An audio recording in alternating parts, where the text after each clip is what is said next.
Welcome to the Jordan School District Board of Education meeting. This is our study session. It is February 28th, 2023. We are in the JATC South building, and we have all 7 board members present, along with members of our administration and staff and public. Welcome to those that are here and welcome to those that are online.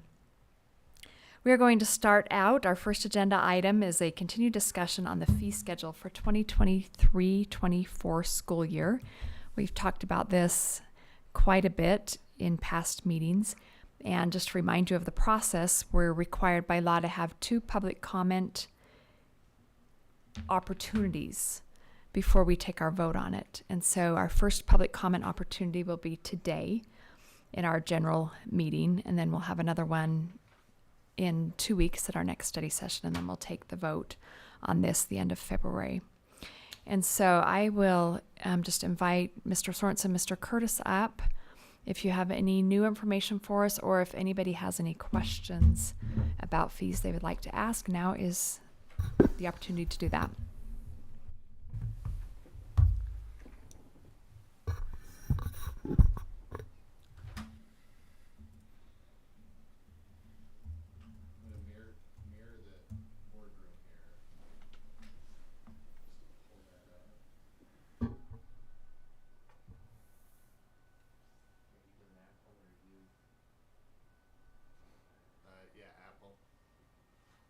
Up the website that's out there, so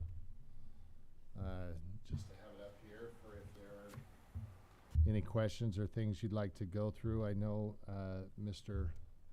Curtis and I talked about, and just some of the adjustments that you might be looking at is hopefully you have now a chance to look through and see some of the highlighted things that are in red in regards to the still really small. Sorry about that. Just in regards to some of the updates or adjustments, and again, yeah, if you have questions, we've kind of gone through some of these highlights, just specifically as Mr. Curtis and I looked at each of our different levels. Just a reminder on the word instructional. That was in an effort to align more closely with what USBE has with their definition of equipment and supplies, which I believe is helpful. The word up to in a variety of locations, as you can see, will enable us to make some adjustments if we get a little bit closer to the July 1 date when our fiscal year kind of closes and we can reevaluate things. But because of the state deadlines that appear and that exist, as you know, we have to have all of this approved prior to April 1st before we actually are done spending or going through the process. We've, on the high school level, again, some of the highlights. The additional driving skills test is mentioned before. That is our driver education. Currently, when you sign up for driver education with, you are in, basically it covers the cost of one exam that is done. We've had schools that have been requesting, when kids don't pass that initial driving skills test, to be able to offer a second one for students so that they can do it there. Our current practice is if they don't pass the first one, then they're referred to the driver's license division to set up a schedule to retest over there. And sometimes that can take them a really long time to get in to the DLD, which is why we have added the additional $20 so that if we can accommodate them at the school level more quickly than the DLD, then they could pay that to get their second test done. Also, you see the addition of ballroom dance, speech and debate. We're actually not sure how that dropped off, but we have more. We wanted to make sure that got back on the fee schedule with those fees, and the ballroom dance that was lined up similar to what dance company is. And then the volleyball with the addition of boys volleyball that will begin next school year. Our goal and attempt was just to mirror pretty much what the girls volleyball fees were. and include that in both. So, and then the increase of the AP test went up $2. And so that adjustment was made at both middle and high school level. And then some of the field trip experience, the transportation fee, feeling like the cost that buses was requiring us more than just the $3 that they were charging when being charged. So that doesn't require them to charge $5, but it gives them the flexibility to charge up to $5 as those proposals. On the middle school level, yeah. Yeah, if we look at the middle school proposed fees, similar to the high school, the verbiage, instructional supplies and instructional equipment was added, again allowing for that range of expenditures. We also added the phrase up to in front of many of the fees, allowing for that local decision making so that they don't have to charge up to that amount, but they may charge less. That flexibility. The AP test is also reflected on the middle school page, moving up to $100.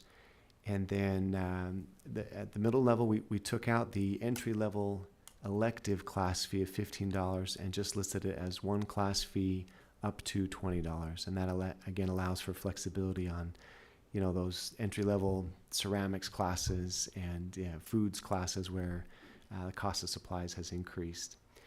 And then we did change the end of year activity fee up to $55 again to account for an increased cost of activity. And throughout the middle school sites, the individual sites, you'll see additional fees, class fees may be raised slightly, or the addition of class fees, again, to accommodate for the increasing costs of supplies. But when possible, schools and principals are absorbing those costs through their supply allocations. So there were a few schools that did add some class fees where they did not have them last year, but again, not to exceed $20. So in general, those are the adjustments for the middle school schedule. Any questions? Do the schools have like an accountant or someone who makes sure these fees are used in the right spots? And I mean, how does that work at the school level? No accountants, no. They have administrators and they have administrative assistants that basically have the responsibility to ensure that those are being done the way they're supposed to. Brad and I do meet with each principal on a monthly basis, and we do review their budgets and their balances. And accounting does help with those conversations. We actually have that is as a resource as well. I don't know, John, if you want to refer to what accounting, like you were going to say something. Sorry, I didn't mean to interrupt. Accounting does have different account codes that the schools are aware of so that they can put in and charge out of those codes. And then something else that may be helpful is that every year we do have our independent auditor go out and look at I shouldn't say all the schools, but all the high schools and half of the middle schools and a third of the elementary schools to look at their accounting, if you will, and how they're charging things. I did have a question. On the class fee that you put up to $20, class fee seems to leave that wide open. Are there any boundaries or anything that would? Yes, they're not allowed to collect fees for core classes, so science, math, language arts. And how do they know that? Just I'm reading this and I see class fees and I'm thinking, I think I'll charge a class fee on my, So how do you distinguish for them? In order for a fee to be listed on the schedule, a teacher needs to submit a fee proposal, and that is screened by the principals, and so they control that on what gets onto the fee schedule, and they're not putting anything for a class.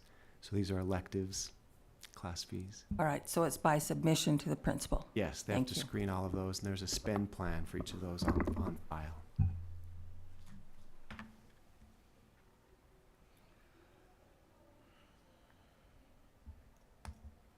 Okay, does anyone have any other questions?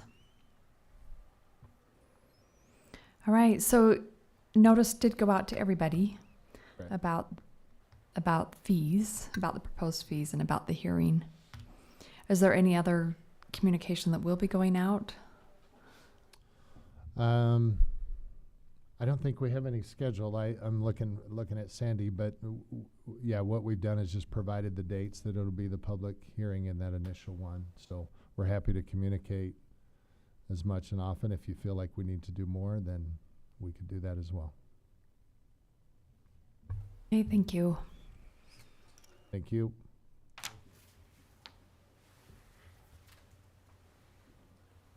Our next agenda item is to discuss the unfunded bus route for the Western Springs subdivision. And we will have Mr. Thomas come and update us on that. We did talk about this.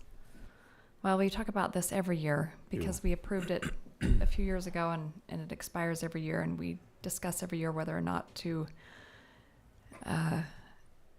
Renew that. renew it. Thank you for the word. You bet. Thanks. Yeah, as part of our annual review, we performed a little bit of due diligence and went out and kind of drove the area again to see what kind of infrastructure had been completed within the past year in the Western Springs area, the new Costco and all of those different areas. The exhibit we showed last time showed there were still many sidewalks missing and roads completed. So what we did is the board asked me to get back with the city and kind of have a conversation with them. I was able to meet with Jason Lethbridge and the engineering staff at Riverton and ask some very specific questions, and they were great to meet with. Specifically, I asked, what is there still any timeline or intent to get those areas completed? And they indicated that Riverton City has no solid timelines for the infrastructure around Costco, no timeline for the road connecting 132 South to 4050 West. I asked if there had been some rumors about possibly taking the bridge from 134th, repurposing that somewhere along the 134th corridor closer to South Hills. And they said, yeah, they have had some initial discussions with UDOT, but again, no timeline and no funding available for that at this time. So just didn't know where that sat. We talked a little bit about crossing guards and that we're at that time of year where we're working on our safe walking routes. And so we'll be having those meetings soon. But again, that's in regards to crossing guards. I asked, would Riverton City be willing to make a statement or recommendation regarding the future of shuttles? And they said, well, Riverton City recognizes that there are still many missing pieces and needed infrastructure for safe walking routes. But with the unknown timelines at this time, it would be difficult to provide safe passage for students from the Western Springs area. And that's really all they were willing to say. The busing ridership this year is 61 riders on one bus. And as you know, there's more and more housing going in there, multifamily housing units.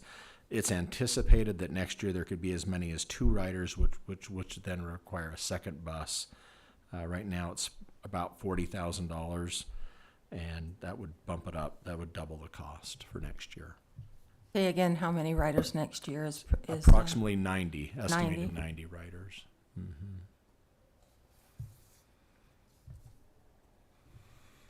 Looking at the map of the area, they can get all the way to school on sidewalks, from what I can see. Mm-hmm. They can. It's just it's certainly not the shortest route, but yes, they can. And the main concern that everyone continues to talk about is 134 South, which regardless, people need to cross that. And it's a busy road, but we have lots of busy roads. That's the problem. 134th has sidewalks, right? They just don't have a buffer between the road and the sidewalk. Yeah. Sidewalks No- are no almost like the park curve strip. of the road, and those cars do go fast. But if they took down that new road where the Costco is and entered there, they wouldn't have sidewalks, but that road's not traveled very heavily. Yet. So there's a lot going on there. It's just not built out, and You could also walk directly east of Western Springs, north over to 126, and then cross on 4050 west. and there's sidewalks the whole way. Yep, they can do that. Do we have other schools in which the safe walk route is not always the direct route to the school? Many schools are in that situation. It's just not always the shortest route, but the safest route. What are the chances those sidewalks would be cleared of snow in wintertime? Well, in this last snowstorm, pretty slim. Most of the time, I mean, we heard from, it was Harriman City reached out to us in West Jordan and said, we hope the district is patient with us and gives us, on this last big storm, and gives us a few days to get these cleared. But normally, within a day or two, they're typically clear. Yeah, they actually do a pretty good job. And I think if they knew that walkership was there, that people were actually using that as a walk route, they would probably have that as a higher priority. And we certainly could work with the city on that. And so with 2 buses, we would go up to $80,000 plus. Correct. No one's really interested in walking though, right? They want the bus. Correct. Yeah.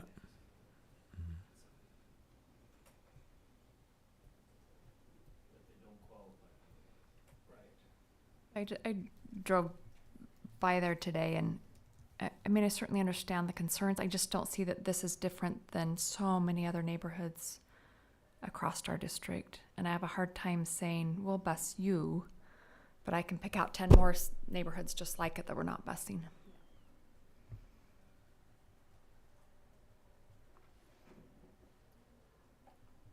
I think that they had a good concern when we first started this 4 years ago. Mountain View Village was under construction. 134th does have a sidewalk, but it is not a safe route. So, but I just wonder how long. And a lot of people now are moving into this area with that expectation of buses there, not realizing they don't qualify.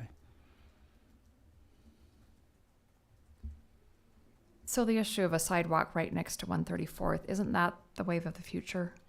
We're not building park strips anymore, so sidewalks are all going to be right next to roads. That seems to be the trend. They're just making the sidewalks wider and really not having much of a park strip. I had actually heard a proposal, though, that when they build out businesses on that the sidewalk goes way back.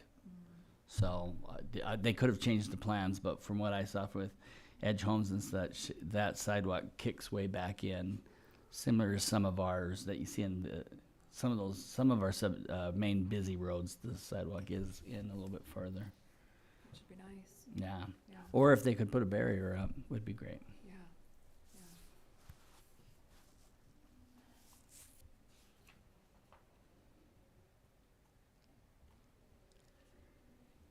What's our time frame like? When do we need to make a decision by?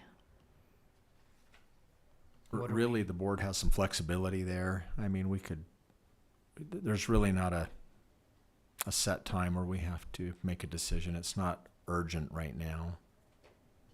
What are we deciding, Tracy?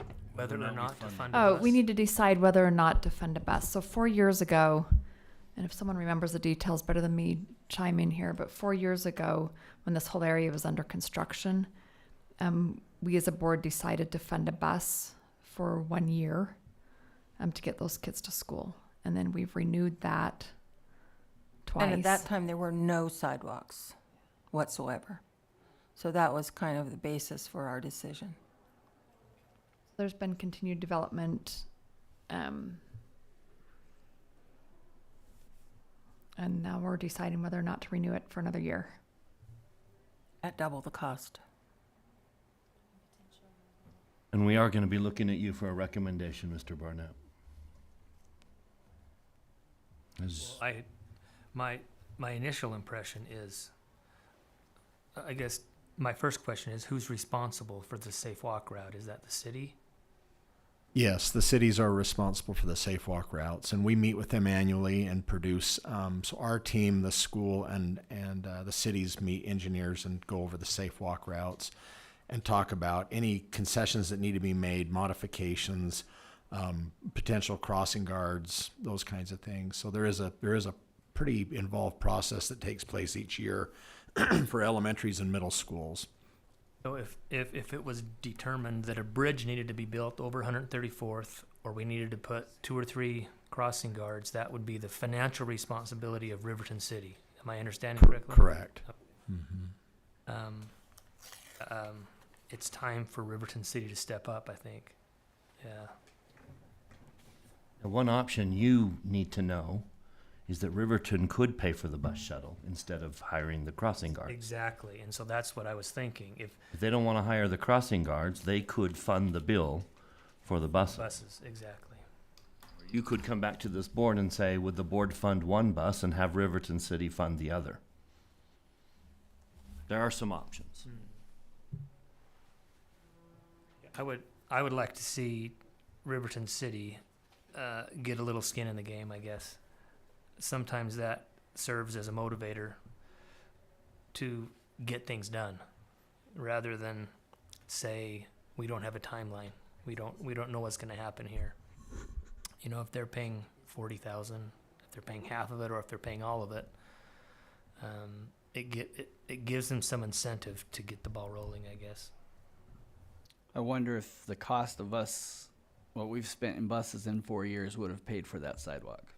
Yeah, I was thinking the same thing. I don't know what the cost of the sidewalk. Well, I know what cost of the sidewalk in my yard is, and it would have easily paid for it. But They had to pay for it. They just put the sidewalks in and be done. yeah,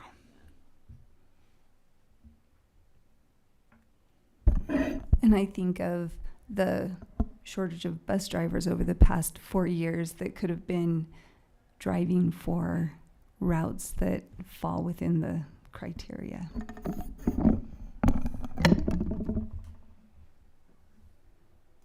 Okay, so someone recommend a process. Does this need to, can we give direction here in study session, or do we want to vote on a future business meeting agenda? does it need a vote? Like, we voted every year to fund it. Do we have to It vote expires. to defund it? So can we? Yeah, if we take no action, it will expire. Maybe And the we- vote is: do we want to further this into another action? And do we want to notify the parents?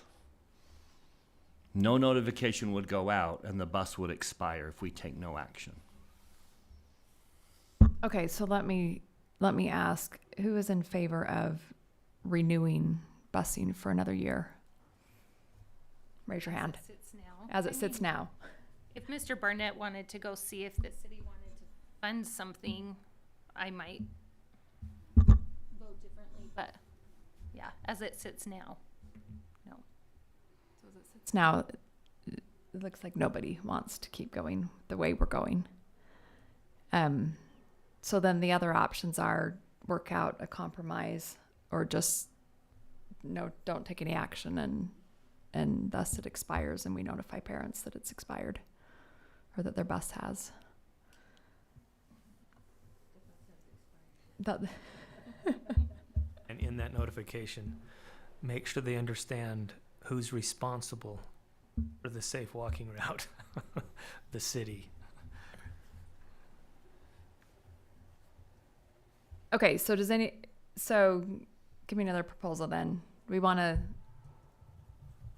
negotiate this or just let it be done? So I propose we table it, take no action, and and not extend this unless a proposal is brought back to the board in a future date. Are we gonna put a deadline on that, Mr. Robinson? Yeah, April 1st. Yeah, because you're right. We'd want to notify the parents at some point. Yeah. I'd like to have a chance at least to talk to Riverton. That gives you a month. And Yeah. if you need to extend that, let us know. But Okay. I think a good month is a good time to have a dialogue, and then if we need to go longer, we can. But I would like notification to go to the parents in the springtime.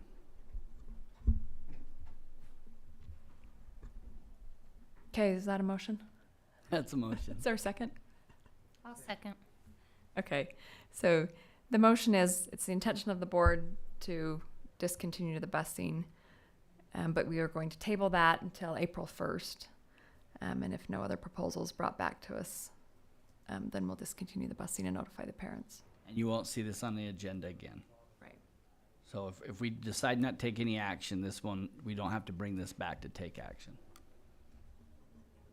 Okay, all in favor, please say yes. Yes. Opposed? Okay. Brian, if you'll just work with Mr. Thomas too, because he's been working with the city also, and can loop you into those discussions. President Miller, did you want any other follow-up on Harriman Main Street and Oakleaf? Because I had a call with them too. That's the other unfunded bus, or were we good there?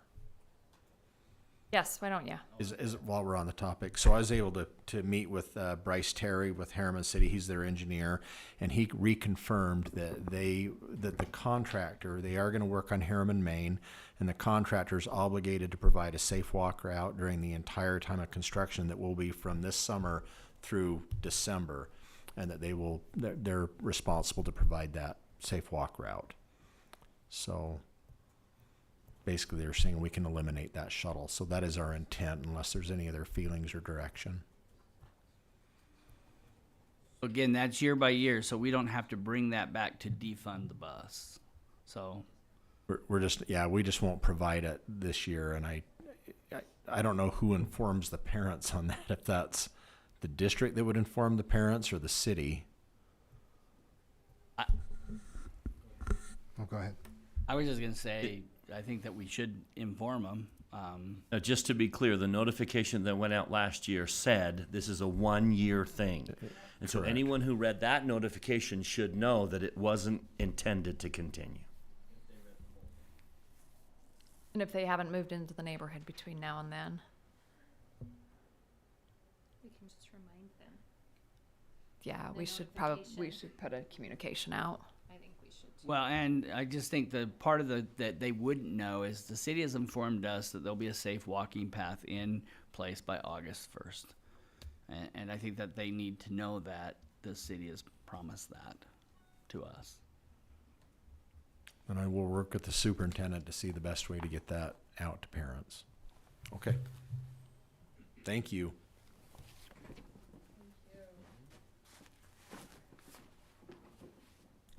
All right, it is the last week of the legislative session. Thank goodness. And we are going to have an update by Mr. Anderson, who is the person our district is our district's liaison with the legislature. And I will just say here before he starts that we are truly lucky to have Dr. Anderson. I keep slipping back to the Mr. to have Dr. Anderson in our district. He is so well respected up on the Hill, not just with our legislators, but with legislators across the state, and has a great working relationship with so many, and represents our district very well. So, Dr. Anderson. Thank you. That's I appreciate that. Well, yes, it is the last week of the session. I was up at the Capitol yesterday, and I was speaking with two legislators, and one of them says, "Well, we're 2/3 done," and one of them was a brand new legislator. He goes, "That's not my math." He goes, "Well, yes, but in the last week of the session, 1/3 of the entire legislative work gets done. So we're 2/3 of the way done this week." And so if it gives you an idea of the craziness that occurred in the last week, this is the what some refer to as the scary session, the scary part of the session, because rules are often suspended and things are done in a whirlwind of I activity. don't know about this year, though. The scary part has kind of occurred. Yes. Knock on wood. Hopefully there's not more to come. Yes, that's a great point. But yeah, so far during this session, we've seen the largest tax cut in state history. We've seen, I'll go over some updated budget proposals and some prioritizations that pertain to education here in just a minute. There have been a lot of bills regarding school safety, school curriculum, instructional materials such as library books, and a lot of talk about transparency and regulation of public schools. So today, I believe the House and the Senate will finish up their committee work, and then what they'll do is they'll wipe the board. The board indicates the order in which bills get passed out of committee and on the board. They'll wipe the board and they'll reprioritize bills according to where Senate and House leadership think they ought to be heard. And so really it can just shuffle the deck, and and anything can happen at this point in terms of the order in which bills are heard. So that's That where happened this weekend? it happens today. Oh, today, That'll happen okay. today. Yeah, I think today is the last day for committees, and then the rest of the week they'll be just on the floor of the Senate and the House and reprioritizing the board, so to speak. So yes, I think I posted the board docs. This document, it's just the proposed funding items, the prioritizations that came out of executive appropriations last week. And really, if you're looking at it, there are several pages there, but page 7 is where the education funding prioritizations are to be found. And I thought I'd just highlight a few of them, going from some of the largest down to some of the smallest, but some of them of those that might be of interest to us. First of all, the largest item on the education budget, and it might be worth noting that overall there was almost $450 million of ongoing money allocated to public education, with almost $340 million of one-time money. Not a small sum. I think historically speaking, that will be up there with some of the largest allocations in the history of the state. So, but the big one on there, which is equivalent to almost 6% on the WPU, pertains to HB 215. That required $240 million just for the teacher salary increase alone, along with a $42 million allocation for the private school tuition vouchers. On there, you'll see also we're going to get at least the 6% WPU increase at this point, keeping in mind that you won't find the 6% on this list. That's because the mechanism that was put in place a couple of years ago with the constitutional agreement that was made 2-3 years ago now allows for an automatic inflationary adjustment to the WPU, which is this year is equivalent to 3.4%, and then they funded it. In this document, they prioritized an additional 2.6% to bring it to 6% on the WPU total. Each WPU this year is worth around $41 million. There is a $175 million allocation, if you'll see on there, for the Permanent State School Fund. That's the Land Trust Fund, and that was a surprise to many. The Land Trust Fund has a balance of over $3.2 billion at this point. So to add another $175 million in there was raised a few eyebrows. So that's an interesting one. Not that it's a bad place to put money, but certainly there's a lot of money, and the allocations are quite large there right now. So there was $75 million for capital improvements. And it was made clear that the money can be used for many things. I've heard legislators warn, well, to me specifically, saying we don't want schools to be built, like actual new schools to be built with any of that money. It's for capital improvement. And it does require that the LEAs provide a short summary, kind of an accountability of how they spent that money to the USBE at some point. And it was emphasized that it needs to be brief, like one page. There's $64 million that has been allocated for a re-upping of the 32 hours of paid professional development, or paid professional hours for teachers, almost identical to what happened last year, even down to the same amount of money that was allocated last year. 32 hours for paid professional work for teachers. What that means, like last year, we were allocated a sum of money on the state average, but because our salaries don't match the state average, our teachers probably won't get their hourly wage for those 32 hours. It'll have to be prorated to match the amount that was allocated to us by the state. So, but the good news is teachers are going to get another opportunity to work 32 hours and get paid for it. So that's $64 million. There was $30 million of one-time money for small counties of the 4th, 5th, and 6th class, along with a lot of money that went to the necessarily existent small schools, one of my favorite acronyms, NES. Yes. Yeah. And then as of yesterday, HB 477 passed out of the Senate. Looks like it's well on its way. It's passed out of Senate committee yesterday, well on its way to becoming law. they allocated $25 million for full-day kindergarten throughout the state. Remains to be seen how that'll be allocated by district, but that was less than the original amount. But I think after they talked with groups like the United Way and USBE, they settled on $25 million, and most people seem to be very happy with that amount for implementing full-day kindergarten across the state. When you say optional, we are not forced to offer it. Just will for our district probably put it in spaces we have a. Correct, right. One of the hiccups in last year's proposal was that it was mandated. It was that the language mandated that full-day kindergarten be implemented across the state in every school. There are large districts, growing districts that have, us being one of them, that have concerns with being able to do that in every school. So this one does allow us to put it anywhere that we can, and that's the plan. Did the Beverly Taylor Sorensen program, did that stay the same? It got $2.5 million of ongoing additional money and $2.5 million of one-time money. So I think they were pretty pleased with that as well. That's good. Yeah. There was $25 million of additional ongoing for the at-risk enhancement and $19 million. And I think we need to credit Senator Fillmore one more time for this.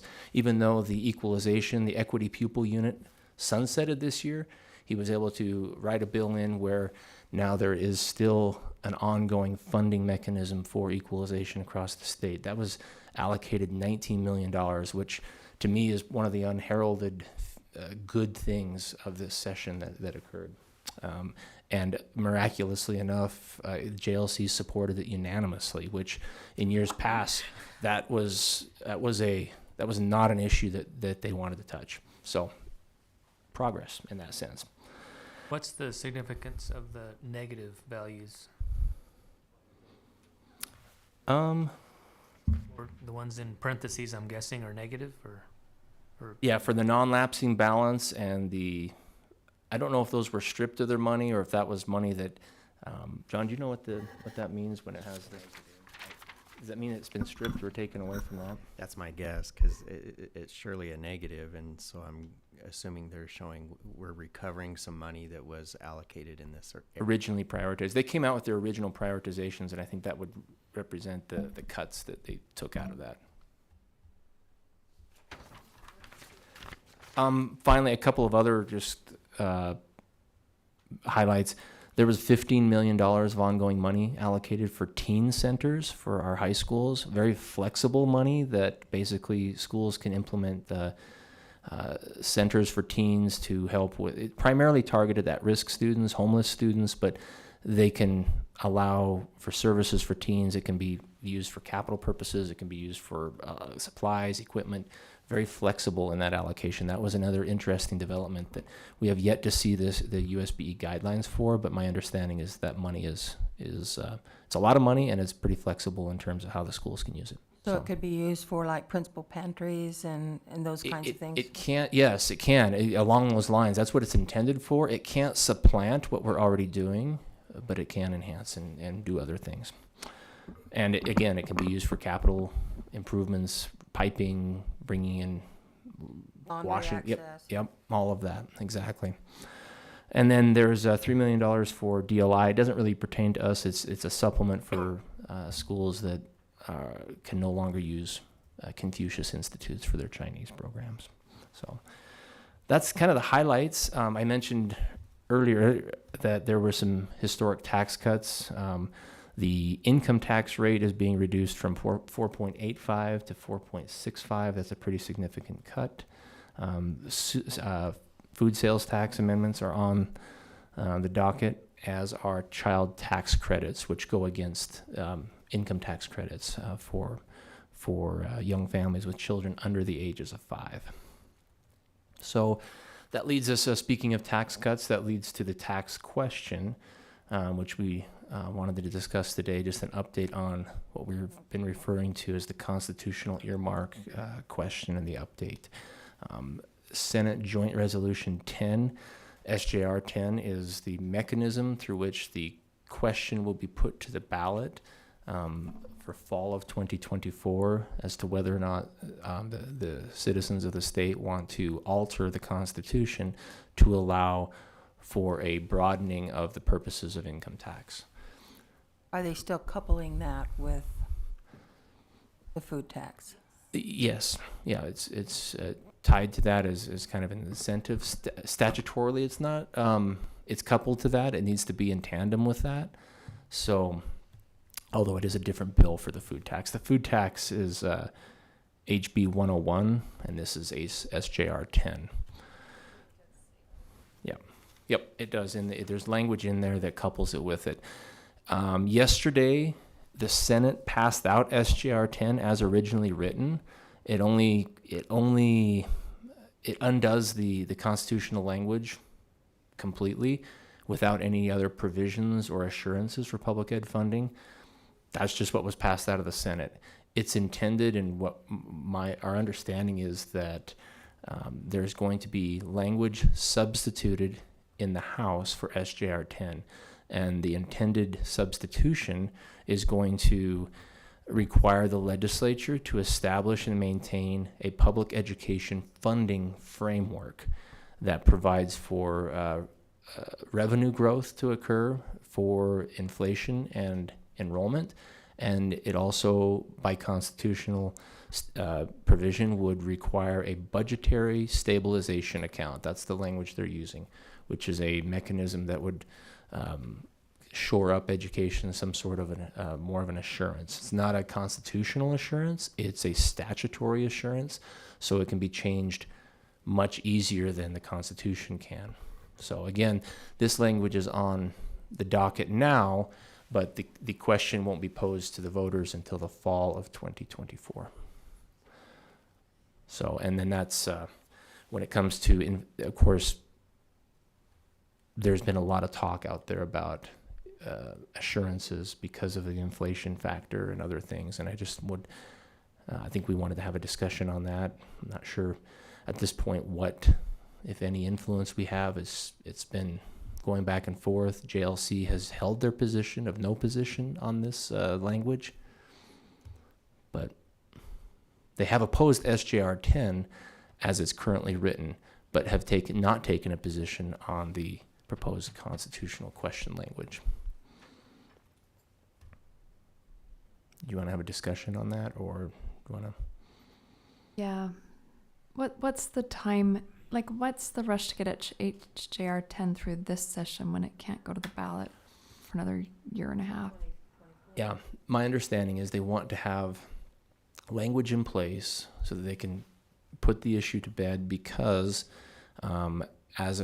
after this year, they will run a negative balance in the general tax fund. The tax fund, the general fund, will have almost $1 billion in negative balance next year. The income tax fund will continue to have a large surplus. And so they want to have a mechanism in place for next year so that they can start working and doing what they need to do to adjust for that. A lot can happen between now and the fall of 2024. There's also language out there or talk out there that if the education community was to go along with this proposal, that could be additional up to 2% of the WPU in the wings if we were to go along with that.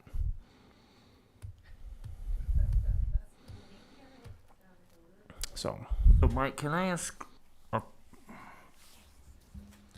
Income tax revenues exceed education expenditures by $1 billion a year? Yes, or more. And they've never thought to throw that billion into education. So the idea is we passed a constitution that says the money we generate in income tax is going to education. And they're holding on to it instead of sending it into education. Yes, and this isn't advocating their position by any means, so please don't take it as that. But the answer is yes. Either holding on to it or giving a tax cut, giving it back to the people. The constitutional guarantee is a funding source guarantee, not a funding guarantee. So the source of that funding is the income tax fund. It's not even called, it's called the income tax fund instead of the education fund now, as of last year. So the argument for doing it is, well, we need flexibility in the budgets because other tax revenue streams are not keeping up with our needs, and yet we have this income tax stream that is far exceeding the intended need in their mind, right? And so they want some flexibility to do to balance that. If this were not to go through, I mean, this is my opinion on the matter, but if it weren't to go through, if it were defeated to the ballot, for example, they could slash income tax and raise sales tax. And I suppose that's exactly what would happen if they needed to, because they have control over the amount of money going into that. They just don't have constitutional control over how it's designated. Does that make sense? Yep. That's their purpose behind it, to allow for flexibility, which we understand as an LEA. We like flexibility with funds. Gone. The irony is that our first agenda item talked about how we don't get that flexibility with the fees that we charge.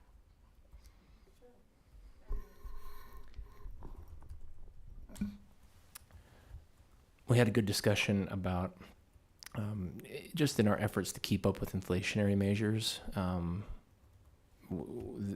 Our expenditures have risen dramatically due to inflation, and John's just quickly rendered some numbers that are quite eye-popping. I believe you put those on board docs of just how much money we need due to the inflationary factor.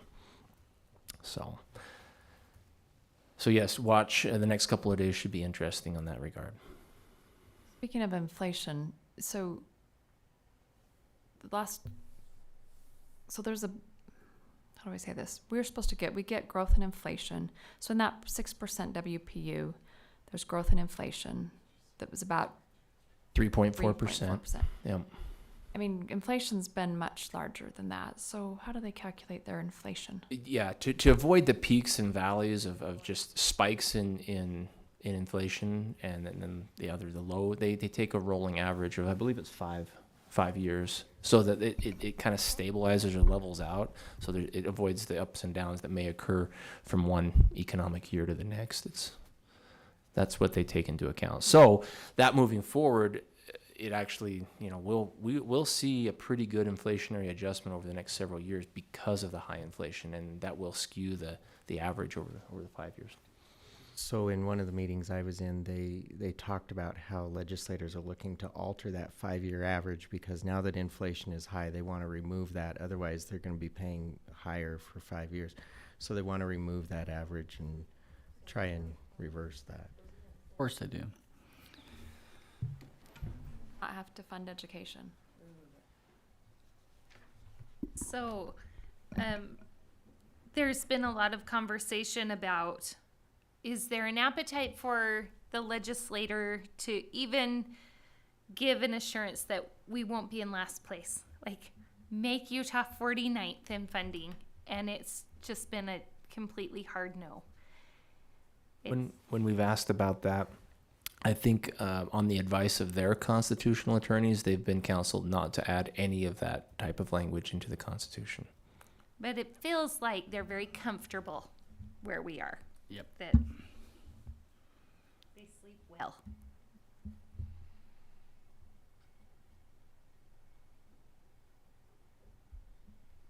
One party does.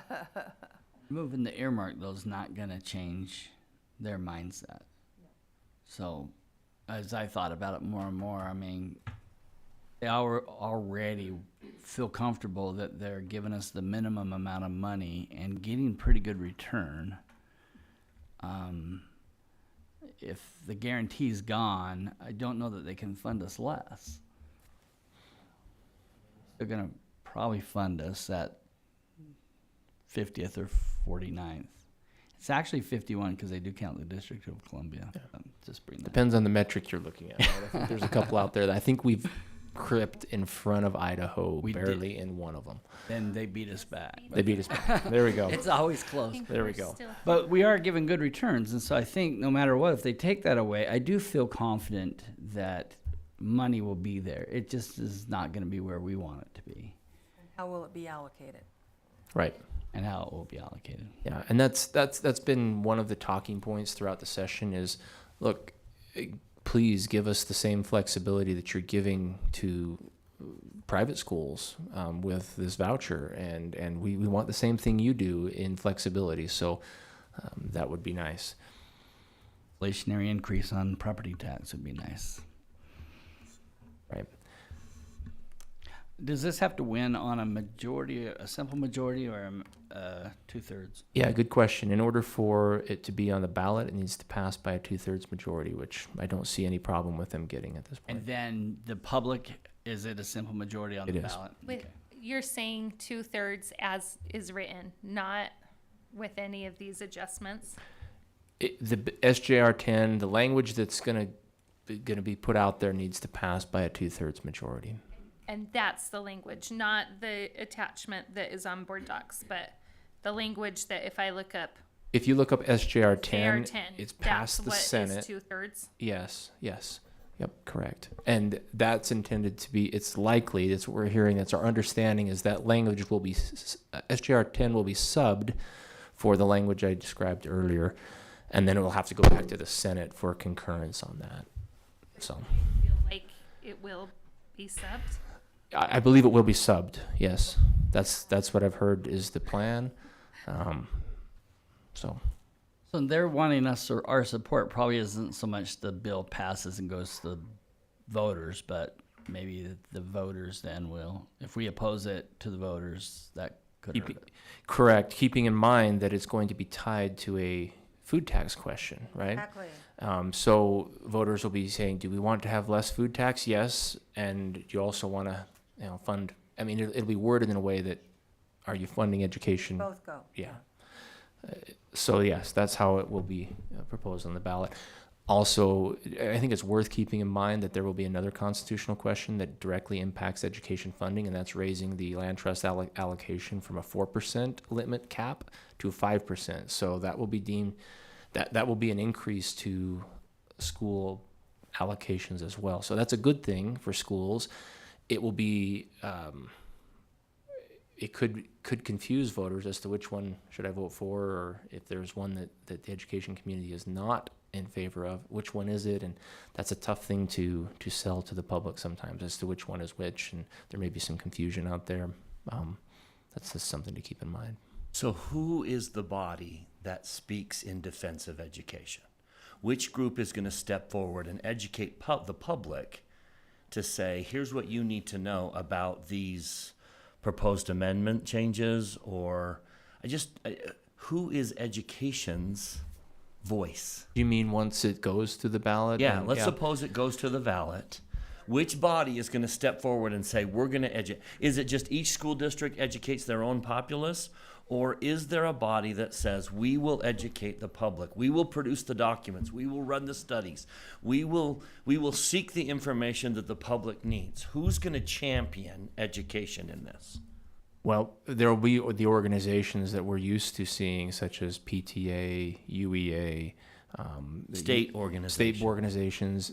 The state board could weigh in on it as well. So there'll be those state level organizations that will certainly weigh in on it one way or the other, as well as local school districts and boards. So Whatever happened to our schools now? They used to speak. Our schools then. That's a good question, though. there definitely could be picks and packs that are created in support of one or both of them.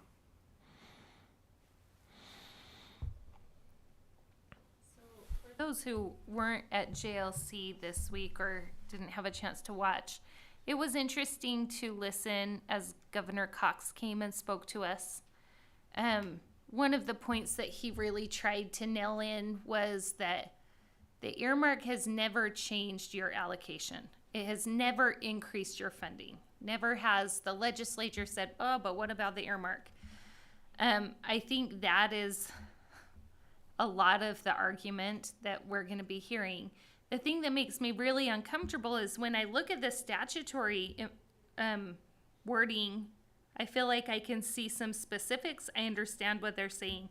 When I look at the constitutional wording, it feels really vague. I don't know what it means if they say a portion of revenue growth. What portion? How much? there's just no specifics.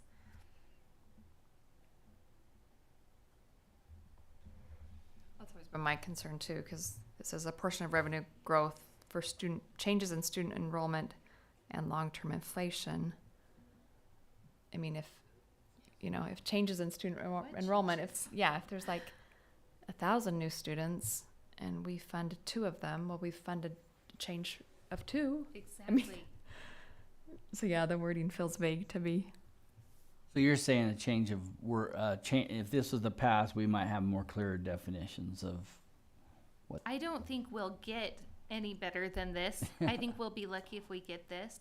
But those are my concerns. It just, we are policy writers. We know how easy it is to change policy. And I think that's what the left side of this document is talking about.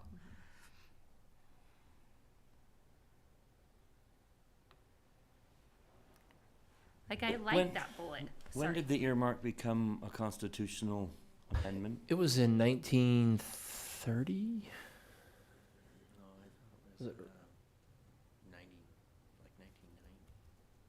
It was changed in 1997. I remember that. But I when- believe they allocated it in they changed the Constitution. I thought it was in 1930. I have to brush up on my history on that one. But it's been, at the time, income tax was not what it is today. And so it was like, we'll just designate this whole thing part and parcel to education. And that was intended over time.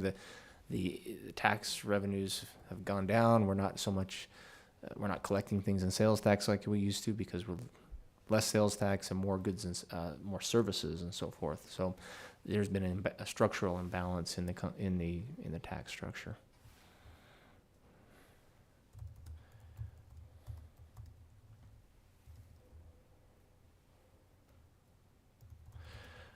I'm happy to keep going on other bills, or if you have any other questions or discussion points for the. Which ones concern you the most? At this point, there are a couple we're watching. HB 175 is the school fees bill right now, and I just want to give kudos to a couple people. I mean, John has been really good about providing good information. I know Tracy has been really involved in this, and as has our government relations committee has weighed in with Representative Strong, and to his credit, Representative Strong's credit, he's been really open to changes and suggestions on the bill.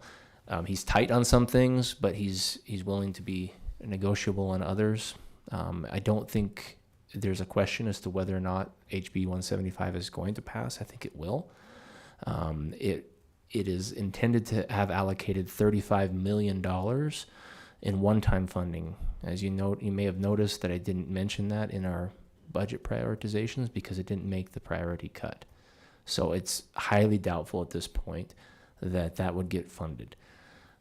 We've asked him if he'd be willing to pull it if it didn't get funded, because that's a big hit for Jordan School District. I believe it was what we figure $4.9 million, $5 million almost of fee revenue that we would need to account for.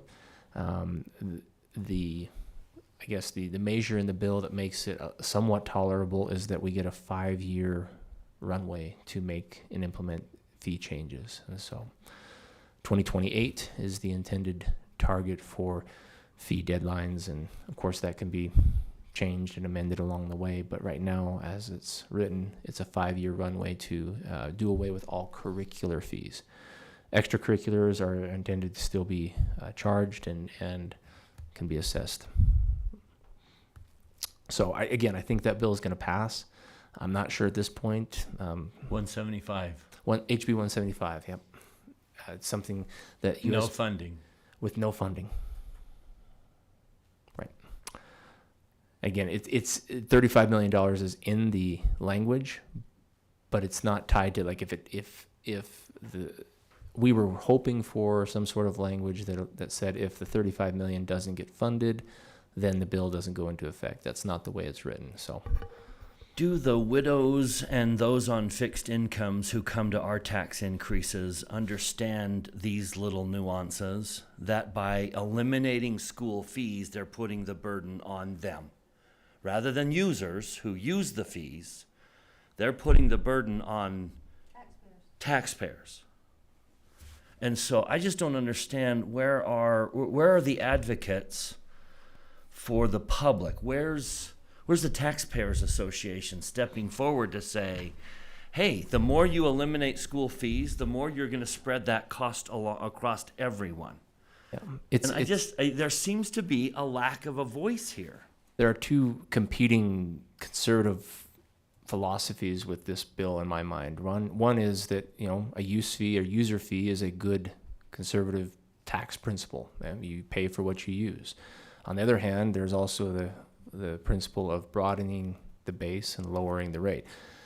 In this case, it definitely broadens the base. I think the argument could be made that it will also raise the rate, right? Broaden the base, raise the rate rather than lower it. So philosophically, those are tough ones for me. Well, it lowers the rate that parents would pay because more people are paying, less is paid by individual. But it's the user approach. But exactly what I'm sorry to jump in, but I think it's a pretty big deal to say no more fees in 5 years because it's a main, not main in terms of percentage, but it's a significant drop with no offset except raising everyone's taxes. And I get that there's a voice crying out, lower my school fees because I'm paying them. But the people who aren't yet paying them are not speaking up in defense. Right. So there's a voice saying lower school fees, but there's an absence of a voice saying no, keep them. And that's troubling to me because they're not speaking, because the people who will end up paying them are not speaking up. When it comes time to speak up, it'll be too late. Right. And Representative Strong, we've had that exact conversation with him, and he is aware of that. And yet he's pushing forward the bill. Unfunded. So all you who oppose tax increases out there and are going to yell at us in the future, now is your moment to be yelling. Just saying. And the other thing too, when you read the headline of how much more money is going to public education, that headline is not going to say anywhere how much they took away. Yes. And you can read the whole article, I'm guaranteeing you, not even in the fine print will it say how much they took away, just how much they gave us. In one of my conversations with Representative Strong on this bill, he talked about other school districts that aren't charging fees at all and how the system wasn't equitable for those types of school districts as compared to Jordan. Right. I didn't quite follow his logic there. Know what he was talking about? Yeah, I think he was referencing Ogden School District that has done away with all curricular fees. And because they had such a large population of fee waiver students anyway, they just decided rather than try to collect all of the fee waivers and go through all of the paperwork and the reimbursements and so forth, let's just do away with all curricular fees. And that's what they did. And I think his argument that he was trying to make about equity is that those school districts shouldn't have to, it should be the same across the board. Everybody should be having to offset their curricular fees because it goes back to the concept of a free and appropriate public education. Again, I think that's the argument he's attempting to make. But if we're looking for equity along districts, then we have to do something about us building schools and bonding for new schools and all that, which Ogden doesn't have to do. You can't just look at a district and say, well, they're not doing it, why can't everyone do it? There's different and unique situations in every single school district. And I just think that there's 1,300 bills flying around. Those 2/3 of our patrons that this will affect greatly don't have a clue what's going to happen. Their taxes are going up. And even those who are paying school fees, they're still going to be paying them. You're just going to be paying a smaller portion because your neighbor's paying them. And you'll still be paying them because we'll have to raise your taxes. Money doesn't grow on trees. We've tried, but money doesn't grow on trees.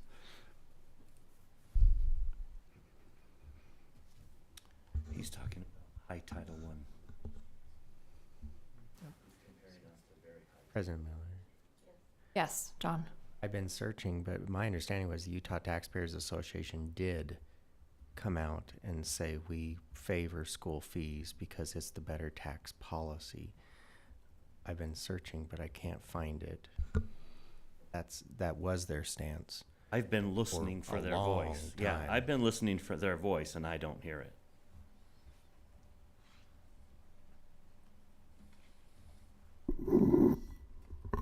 And so that's HB 175, and the other bill of note, and I think there again kudos to our government relations committee and Mr. Larson for bringing up some very good points in this bill. HB 372, that was the bill that would allow for referendums on school district. Say that again. Which one? HB 372. That bill was held on February 14th, Valentine's Day. That's how I remember it. And again, it was a lot of concern from the local board members and the business administrators. John was great in providing some really, really good information to Representative Cobb, as well as the other members of the House, which I think was instrumental in having that bill held. So we talked at pretty good length about that one last board meeting. What does holding it mean? Well, it was being held. That's a kind way of saying it's not going forward. It's not killing the bill. It was held, and it usually sends a signal that it may be coming back, maybe studied in the interim, and there may be more to come on that. So, not gone completely, but held for now. And For this session? Correct. So lots of times they'll study it throughout the next year and bring it back. Remind me who the sponsor. That was Representative Cobb. He's our new Riverton area rep. Who came to our TNT? Yeah. Yep. It was a reactionary bill.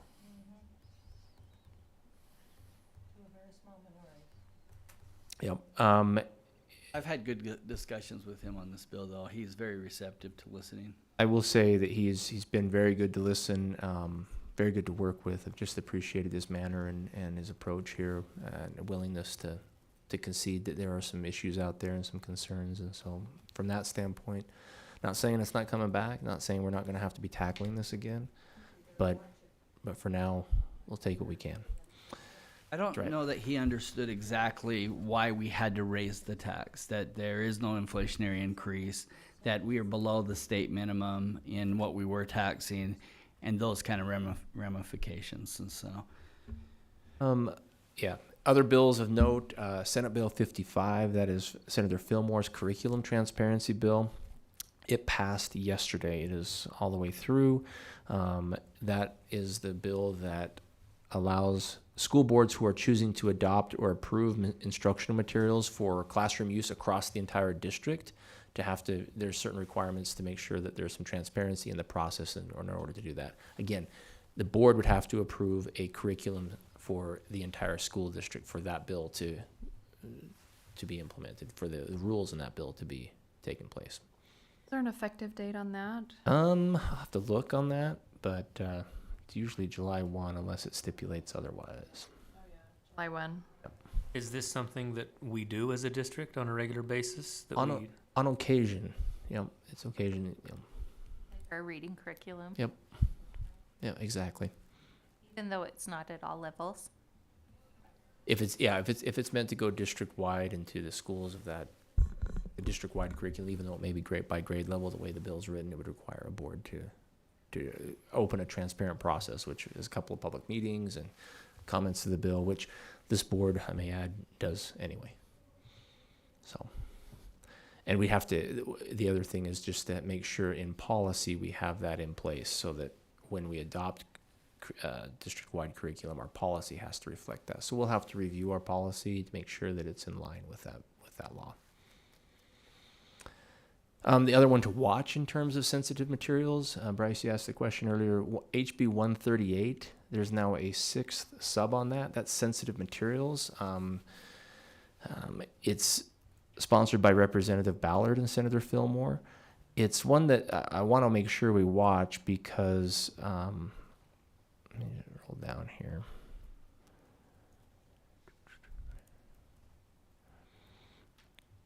Right now, it requires any vendor that gives curriculum to school districts, that if they have any change in their curriculum that they provide to districts, to notify districts, and it allows for a termination of contract if the school district does not like the changes in the curriculum that the vendor offers. It also requires it just would require the school boards to address any concerns from the public about sensitive materials in the school curriculum. So there's like a sixth sub on that now. I really don't have a good beat as to where that may go. I'm looking at it right now, and like I said, it was voted out of committee later last week, and it's on the second reading calendar, but has not been heard as of 3 days ago. So it needs to go through 2 readings in the Senate. It's passed the House, passed out of the House a couple of weeks ago. So it's one to keep an eye on. Okay, and then other bills. There was another public curriculum transparency bill sponsored by Representative Tusher that went down pretty hard in the House. It was defeated handily.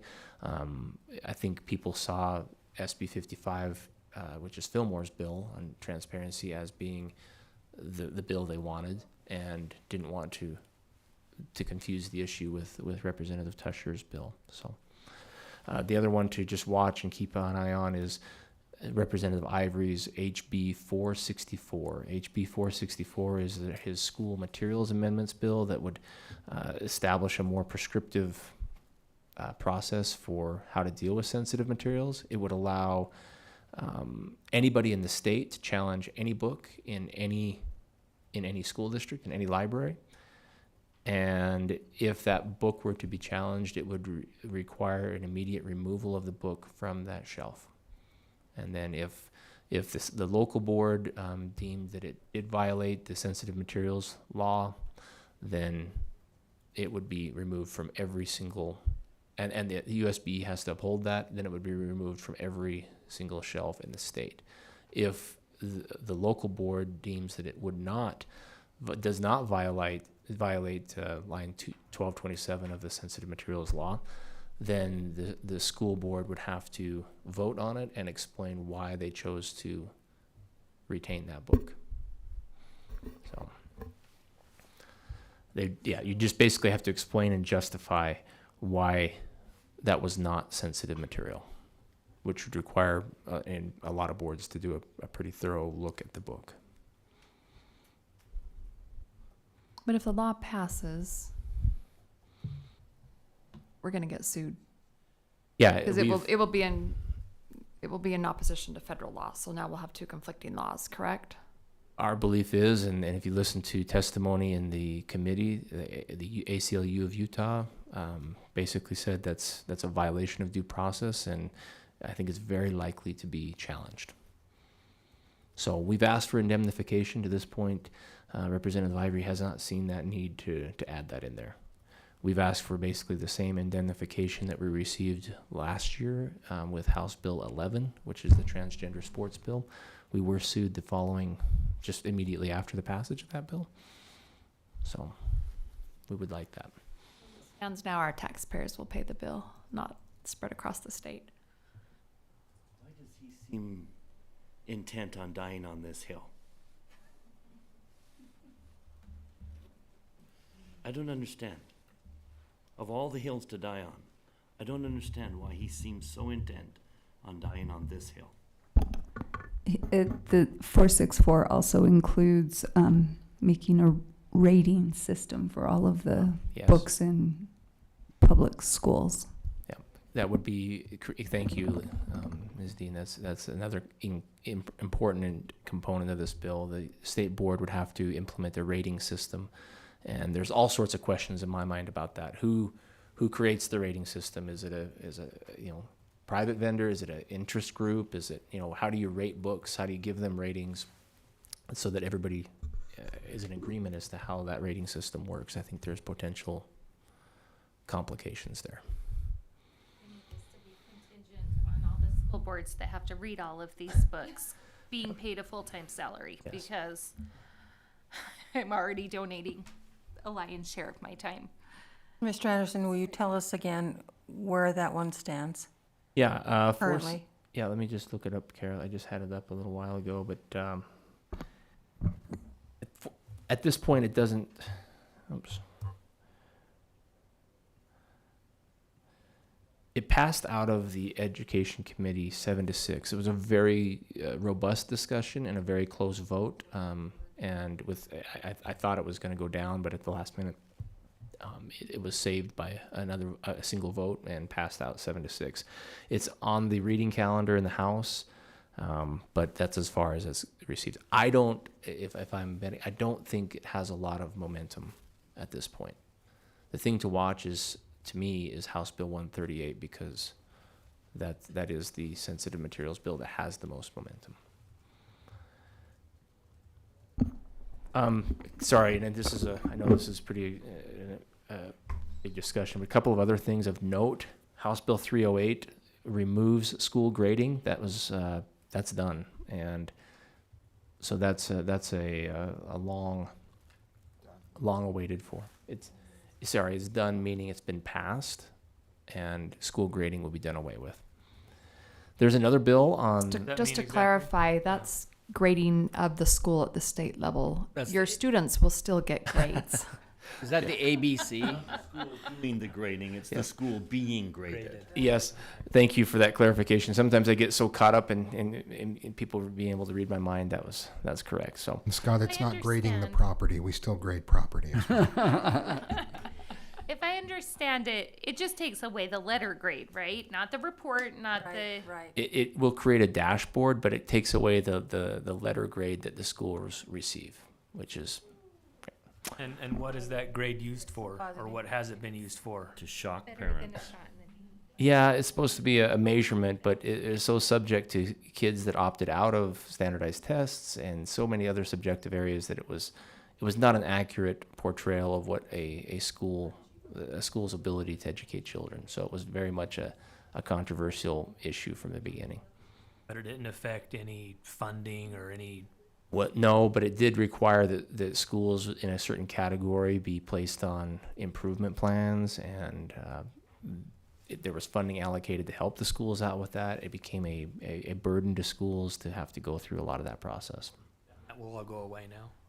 There will be a dashboard in which people can see the school's progress, but my understanding is the grades will go away, and it will do away with those designations. So will it do away then with having turnaround schools? That's a good question. That's a good question. I can I would research that. imagine not. There's a federal involvement in turnaround schools when they Yeah. receive Title I funding. So I don't believe that will. That's go my away. understanding. I can verify that. I think the other one that I think is worth noting here is SB 183 also kind of came out of nowhere for me, and SB 183 would allow for the educator salary adjustments. That's the $4,200 that teachers got from HB 215, and that will subject them to an inflationary adjustment. So that's a good thing on the educator salaries adjustment. Those will automatically adjust, and that will increase teacher salaries in that regard. So it is a good thing. I did receive confirmation that those designations will not go away.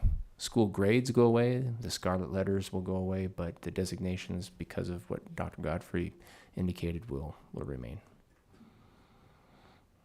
Okay. Any other bills or any questions that anybody has on that? Just a general question about the legislation process.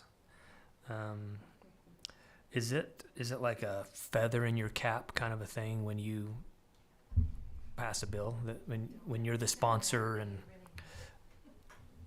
I mean, I'm just curious if that's like, I think 10 bills in 2 terms. And some of our local reps are well known for carrying dozens of bills and passing dozens and dozens of bills every session. I think there is something to be said for lawmakers to come back to their constituents and kind of show them what they've done for them and to kind of have an account of what the laws and the things, the tweaks and the adjustments and the improvements they've made. For example, with the tax cuts, they love to tout that. They love to tout other policy changes. So some lawmakers run a lot more bills than others, but I think all of them like to return and report to their constituents what they've done. I would prefer that my lawmakers came back and said, these are all the laws that I've removed. And that's why you're Not serving all on the a laws. school board. Yeah. 'Cause Not that's all how the we laws be. that I've added, but Yeah. I And would praise them for that more than the ones they've added. And many of the bills that do, I mean, there's a lot of bills that never get any recognition or anything like that. That they do exactly that. They'll remove old parts of code or irrelevant parts or reduce laws. So there are bills that do that. Let's buy some feathers and we'll You've hand them got out my ourselves. vote, Brian. Well, and Brian, you've got to understand that there are also those who are trying to step their way up. Yeah. You get my drift. I think it's important to note too that at least the legislators in our area are all pretty open to. I think all of them have a town hall before and after sessions. They have newsletters that go out, and so I think more engagement by not just us but the whole community throughout the year, and not just during these 6 weeks. I've often said when we're voting on a policy change in a board meeting, it's too late to voice your opposition at that moment, because by then we've been talking about it for months and even a year. And so getting involved in that process, deciding now what positive education bills could they pass for us next year, and not just our board but the whole community. If we can start getting that ball rolling, then maybe they can champion some cause instead of bringing bills that kind of hold us down a little bit. So anyways, I'm going to try to be more involved and going forward. Well, thank you. And we do have, Dr. Anderson's done a fantastic job working with all of our legislators. And we have very good relationships with most of our legislators. They're very good to reach out and work with us and listen, and we're not always going to agree on everything, and that's okay. But if we're able to work together, I consider that a good thing, and we're able to do that with most of our legislators. I appreciate that. Okay, and more for our thank you to our Government Relations Committee also for your work this session. And I like what Daryl just said. We think we have an opportunity to be proactive this year. Start thinking about, are there bills we want run, and talk with our legislators and try to be proactive about that. I like that idea. Okay, anything else on the legislative session? Thank you for that update. Our next, Can oh yes, make a request?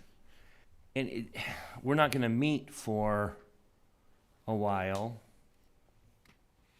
Could you send a summary, Mike? Sure. Yeah. I'll give a summary in principals meeting usually, and I can send the same kind of the summary. I usually add some eclectic bills in there and some. Given that we're down to the final week. Yeah.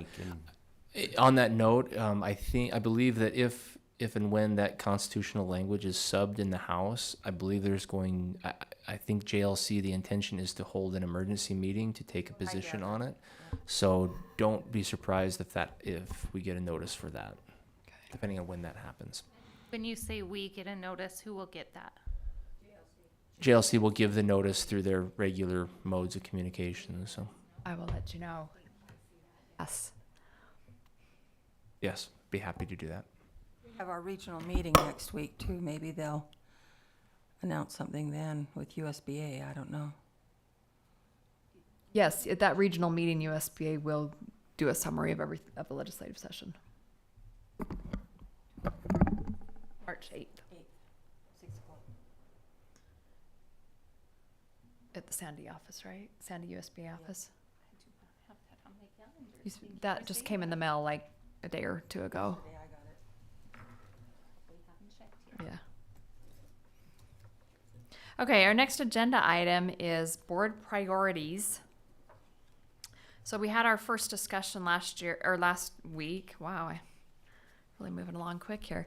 Our discussion 2 weeks ago on board priorities. And the more I think about this, the more I've been debating if priorities is the right word.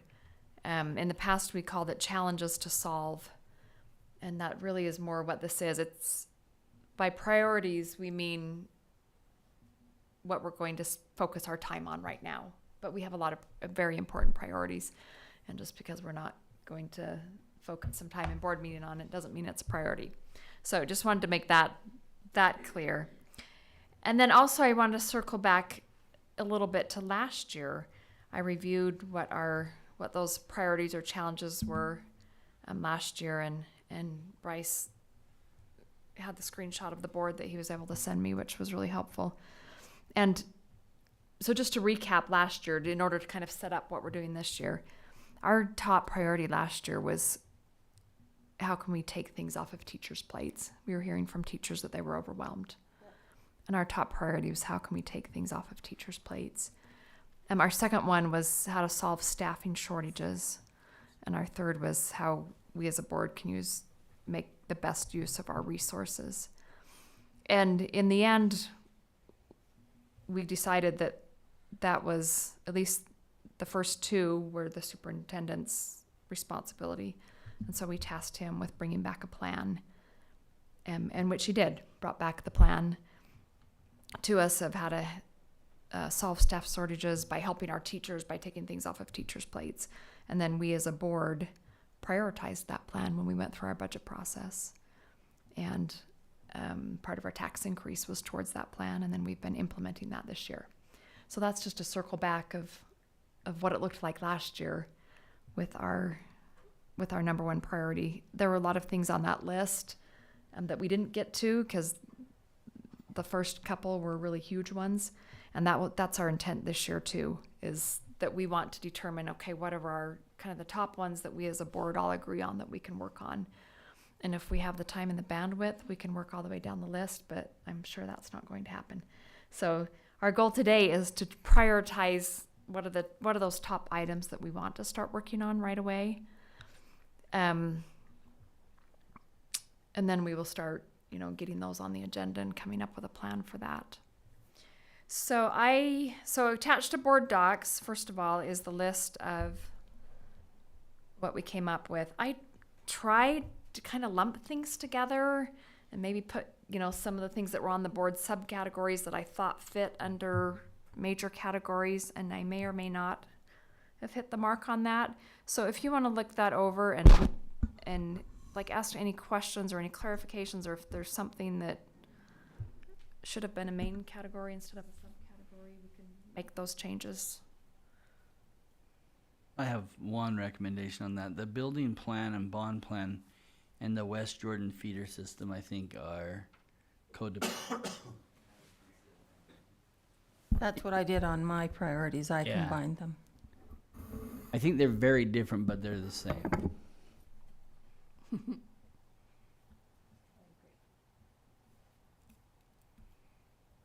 Okay, should we put those together and just call it building plan? Yep. And it includes Long-term building plan. a review of our continuum. It will include the West Jordan feeder system. Just long-term building plan. Well, then you might as well add, where is it? Where's your bond? That's there it there is. too. It's Okay. building plan / bond plan That's right. / West Jordan feeder system plan. So it should be called long-term building utilization. And that's on our agenda for facilities meeting on the 7th.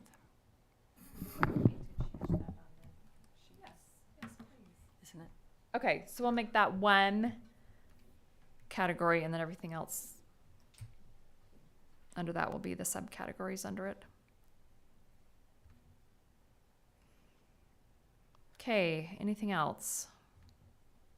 As I was looking through the list, I began to ask myself the question, what policy can we as a board change or create to make this happen? And some of them I wasn't sure, and I'm sure that's just because I'm new. And others, it just seemed like, well, kind of like what you said from last year. This is just something the staff should handle. Yes, that is a very good question, because some things are the board's prerogative. You know, policy is one of them, budget, boundary changes. But some of them is we delegate to the superintendent, which, and you're exactly right. In the case last year, the superintendent, we said this is a priority, go. He came back with a plan, but then we had to put it in the budget. So that was our link to it. He never would have done that had we not said this is a priority to the board. Well, he would have, but I don't know that he would have gone to the lengths that he did. We opened up a door. We pitched him a ball and he swung at it. But that's something we'll need to do. Once we determine what our top priorities are, we will need to determine, is that something the board works on, or is that something the superintendent works on? We'll need to be clear about that. Can I combine two others? So change attitude and habits to bring back the 21 to 25 range in the unrestricted balance level. To me, that directly relates to lowering class size, particularly for classes above our large ratio, our target ratio. How is that connected? Explain your reason, your thought process. Well, both are about how we're budgeting our money. They seem to counteract each other a little bit. Still not following you. I just think both directly relate to conservative budgets. I think you can, I'm not saying you can't lower the class sizes. I'm just saying it directly reflects our spending.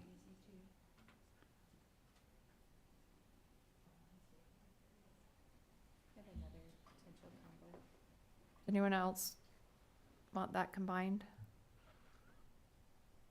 I see it very separate. Okay. I'm good, just keep them separate. But So I really feel like defining student success, our portrait of a graduate process, feels like a step towards change community perceptions to me. You know, we're joining with our community. We're striving to change the way that we look at an education in Jordan School District. Those two feel the same to me. I see them differently in terms of how you put forth communication efforts and things like that. The portrait of the graduate is our model of what it will look like to graduate, but I think the misperceptions are not always around that area. There's other areas where the misperceptions are built. But I'm good either way.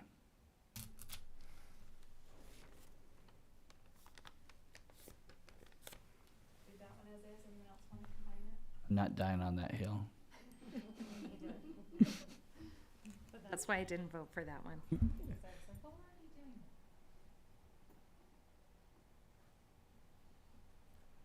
On the second one, attract and retain quality teachers and employees. What does it mean? What is a quality teacher?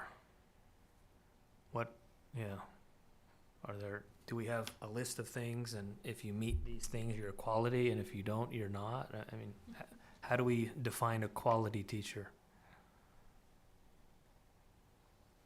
Or do we just want to change I it? don't think we're emphasizing that word. Attract and retain Yep. employees? Yep. That's all. Yeah. Here's the thing.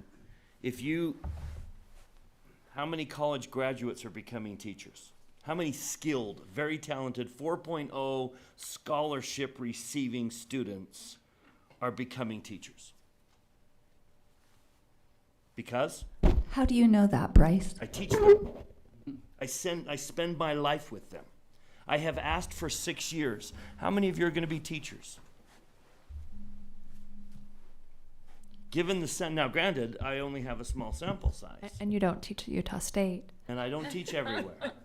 But you can ask any college, and those numbers are down significantly. Those But numbers. the problem is, they're not becoming teachers because they can go in so many other ways and earn 3 times the starting salary that a teacher will pay. That's what we're talking about. is getting the most quality, the highest potential coming out of college to be teachers. I've asked for years, how many of my students are going to be teachers? Well, I guess part of the reason I asked that is because I don't think quality necessarily means academic brilliance. You know, there's other qualities that make what I would think is a good teacher. Absolutely. Not just how much money can I make because I'm very bright or I think very few teachers are people who are looking for a paycheck. I mean, we need it. We all need it, and I say that I don't know, in unity with my fellow teachers. I'm out there with you, but there are different motivators that bring you to this profession. And there's different motivators that bring you to Jordan. Over and over, Forbes magazine ranks Jordan as the best district employer in the state of Utah. And I think there's a lot of things that we've done to develop that. Things that this board's done, like providing maternity and paternity benefits and changing how we do sick pay. And those are the kind of things we've done in the past in this area that I think really does qualify here. The question is, do you ever drop that off? Because the moment we implement something great, someone else is saying, oh, that's a good idea, we'll do it too. So we have to kind of be very innovative and continuing to say, what can we do to attract good people to our district? And I don't know what the right word is, quality or good, but it seems like something needs to be in there because we can attract. We can get rid of all the licensing requirements. We can get rid of every requirement, just pull anyone off the street with a pulse and stick them in there. That's attracting. I don't want to do that. I want to attract good teachers. I think there's a bill on the Hill Quality that did teachers. that.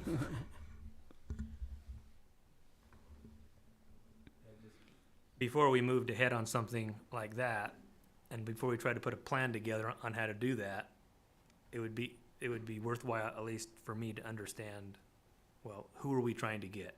Are we trying to get anybody with the pulse? Or, you know, who are we trying to target? You know, that would help in our.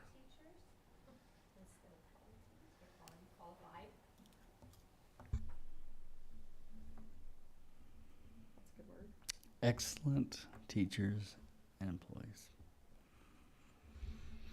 And we want the best. We want the best to come to Jordan. Highly effective. Highly effective is a good word. Experienced, or do we care if they're experienced or if this is their first teaching job? Or I'll take an inexperienced teacher that's highly effective any day. Mm-hmm. and how do you measure if someone's effective? Their students learn.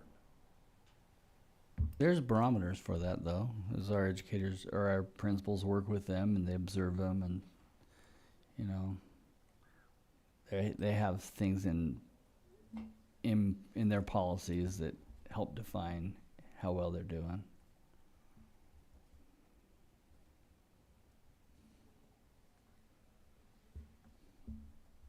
You want to change that to highly effective? I don't care what word we put there. I just want to know how that's going to affect, if this one does happen to make it, how does that affect our plan? How are we going to find those types of people? Or we can just leave it like Bryce was saying. Let's just find some people. You'll notice it says attract and retain.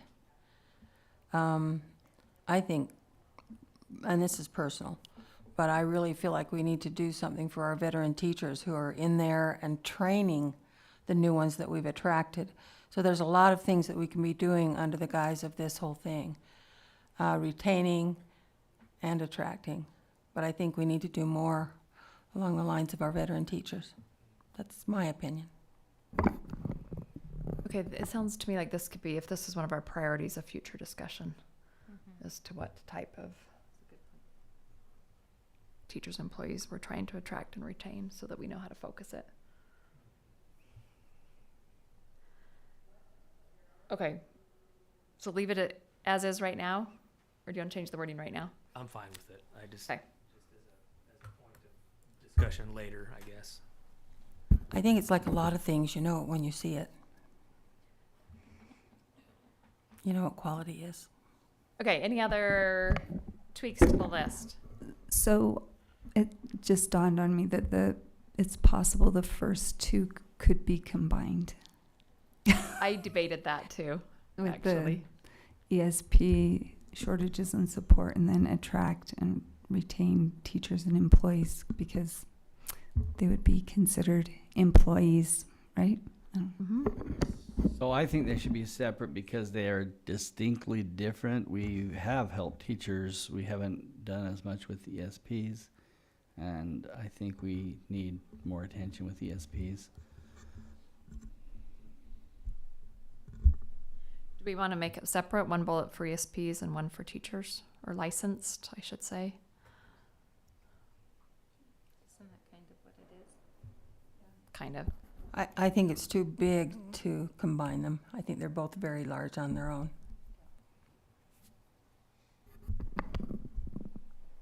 In a normal year, I would say they're the same thing. But I'm hearing from parents, and the JPAC meeting that we had, I mean, those were pretty significant that we need to do something for ESPs. Separate. Should we have the second bullet just be teachers though, or is it still teachers / employees? Or licensed, yes, it should say licensed instead of teachers. So licensed employees. Change that on the document. Yeah.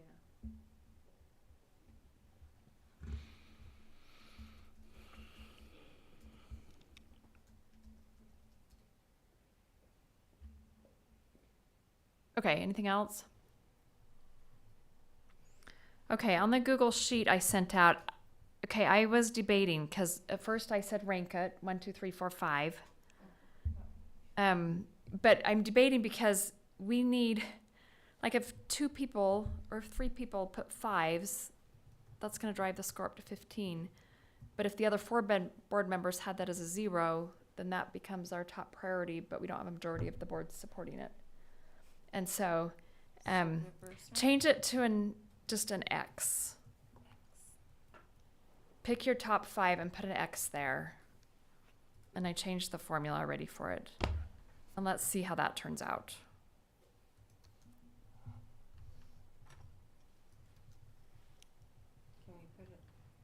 Where? Yes, Yeah, it's the Google Sheet It was sent to you by email. in your email. and it just has like a formula right in it.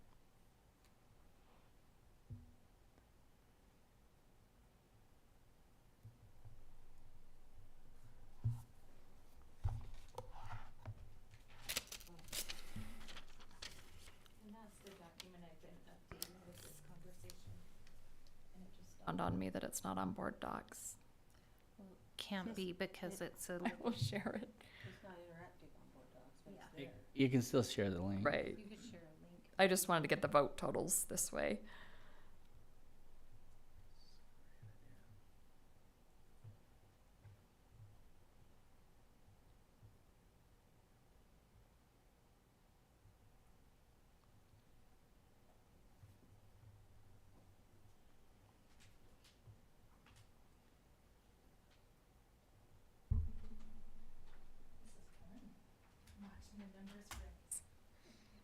I can't get into the doc, so I'll just tell you. Okay, You can tell me, Tell Nikki. Oh, so Brian, it's and in the I'll throw it email. in right So now. do you know what? Go to your email and It's not in my, it's. Brian, if you want to just tell me, I'll throw them on the sheet for you. okay. I'm done. So how do I input? Mine. Use this and just put an X on the ones that you want. Okay.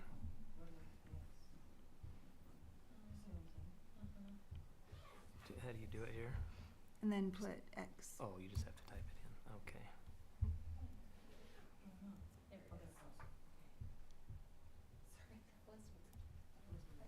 It's doing there.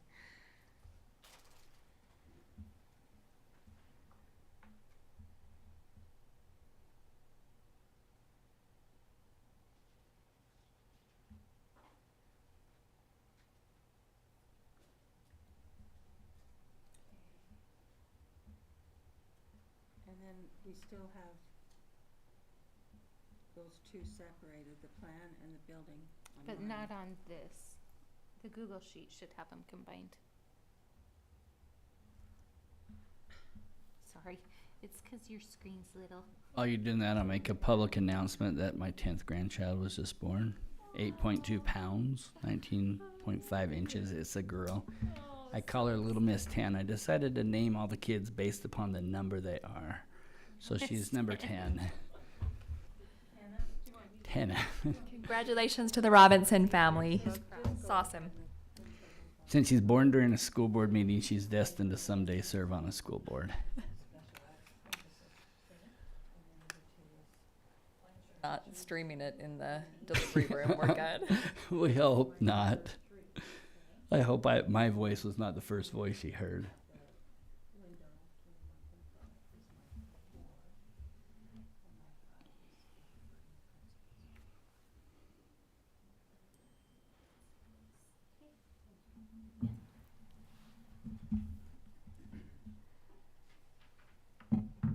Okay, ESP shortages is number one. And then the next one is our building plan and defining student success. After that, we've got attract and retain quality licensed employees and bringing our unrestricted fund balance back to the 21-25% range. Okay. Can you reorganize that list based upon the totals? Yep, you're good at it. I don't Figure know that out. Well, no, I will cut and paste. Bryce Oh, probably I think you just have to go like, If we want actual help, we should probably ask John. Just sort the list based on H. Go ahead. We'll let Bryce sort away. Okay, so next step is we need to figure out what to do with our top, probably 1, 2, 3, and if it's going to be board responsibility or superintendent responsibility or a combination of both. So we need an action plan for them. So I would propose that we kick this back to the executive committee to bring a plan next time. But if all of you will be thinking about that and giving your input to executive committee, if you have any ideas for what that plan looks like, let us know. And then we'll bring it back, a rough draft back next time, and then we can discuss as a board and figure out how we want to move forward. Does that work?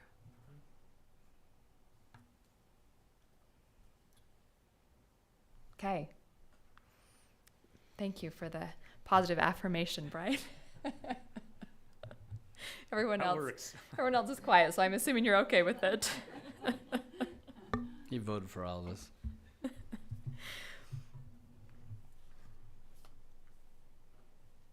I'll share this for the minutes with you.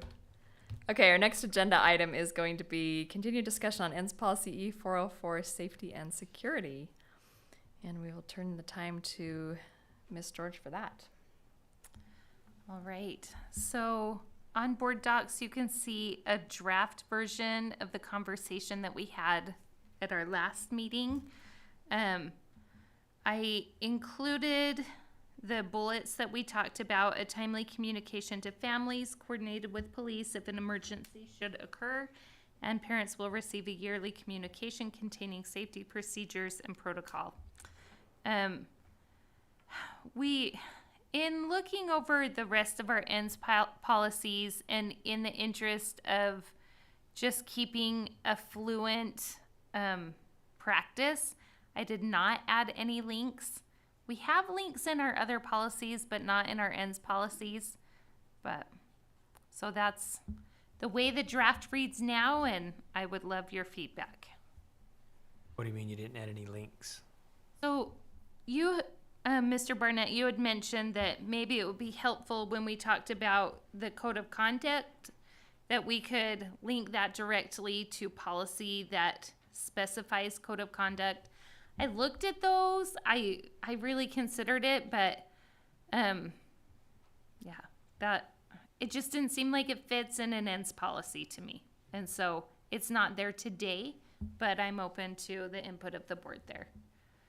What would have helped me as I was reading through this, there were a couple places in section B, it says the updated district plan addressing blah, blah, blah. I don't know where that district plan is. I searched for it on our website. I had a lot of results. I wasn't sure which one to look for. It would be nice, for example, if that were a link, I could click on that and I'd be taken to the district plan. Another place, I mean, not necessarily which policy is this tied to, but just, this is just information. Where is our district plan? And then a little bit lower down, section C talks about the safety and security programs will be measured and assessed by, and it lists 8 different things. I'd like to take a look at those. How do I find those? Last year's, the most recent one that was done. Without going through a lot of time trying to find them, it would be nice I could click on one and it would take me to it. Okay, that, I did not understand that from our last conversation, so thank you for that clarification. Well, I think last time I was talking about policy stuff. This is another discussion about Thank you, linking. I feel less behind now. So superintendent, is the district plan online somewhere Yes. in B? I'll make sure that we have that easily accessible. So what's the feeling with linking, let's just start with that. The district plan addressing mental, social, emotional, and physical well-beings of students and employees. So is there interest among the board in linking that verbiage to an actual plan?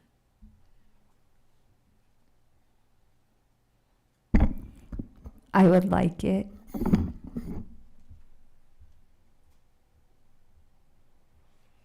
And it's, it's not just for the benefit of the board. These are public documents, and parents that read them are going to have the same types of questions that I, as a new board member, have. What is the budget, or what is the district plan? What does that mean? So I'm not just speaking for myself. I hope I'm speaking for our client, our constituents, I guess.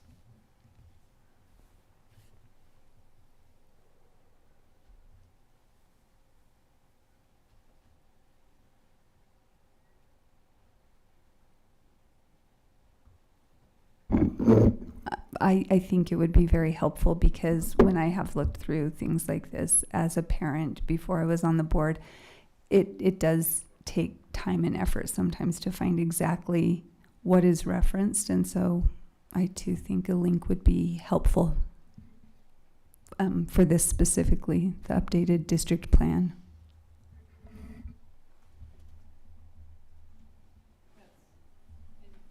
C2, it talks about the code of conduct. It says code of conduct from each school, provided to the appropriate administrator of schools and available on the school's website. So it does say right there that where you can find the code of conduct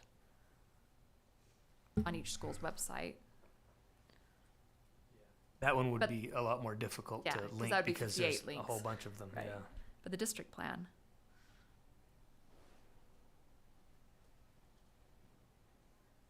And I'm open to adding that. I don't have a problem there. Dr. Godfrey, do you see difficulty with that? So where do we draw the line? Because there's a lot of things in our policies that point to district plans and district documents and district. And so where do we draw the line? Do we include links everywhere? The district plan is not a board policy. And by linking it in a board policy, we almost elevate it to the level of a board policy. That's my concern. I see a very distinct difference between a board policy and a superintendent implementation of a board policy.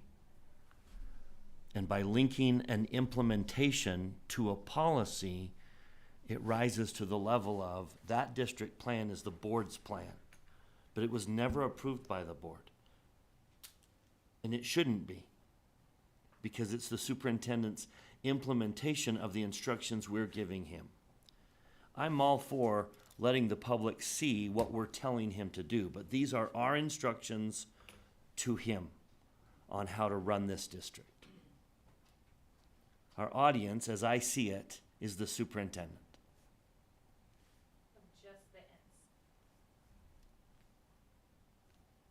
So I would be nervous linking, I don't know where to draw the line, because we call for, in our policies, a lot of implementation documents. And I don't know where we would not link them. And my nervousness is you're elevating something into a board policy that isn't a board created procedure or document. So this is very outdated, but would a footnote that wasn't an actual link that said how to find, like the district plan, would that do the same thing in your opinion, Bryce? I mean, Mr. Dumford? Yeah, how many footnotes do you include? Because all throughout our policies, we point to, we ask him to implement documents. And if we're going to link to every single one of them, it's going to be a significant footnote.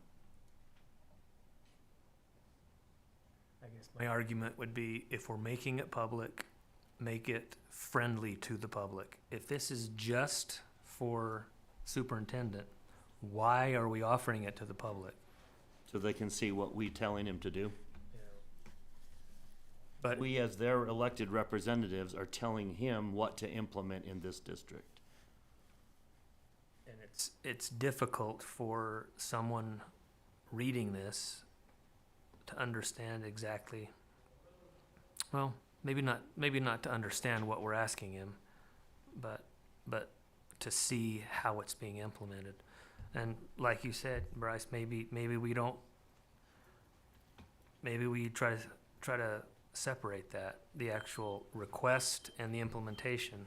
But all I can say is it was difficult for me, upon first reading this, to find out how we're doing.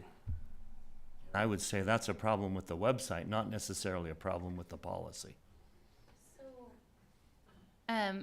We were able to go to a training put on by USBA for executive committee a couple of weeks ago. And the question was raised, how many of your boards have a handbook? And I was surprised by the number of hands that were raised. Well, what do you do with your board handbook? So I started talking to a friend from Granite, and I walked away saying, oh, so your handbook is your ends policies? Like, maybe ends policies are the wrong format. It's like their ends policies, but expanded. Yeah. I mean, if the concern is we think of our ends policies as what we want to accomplish as a board and our communication with our cabinet, then I don't know. Is that the question really on the table right now?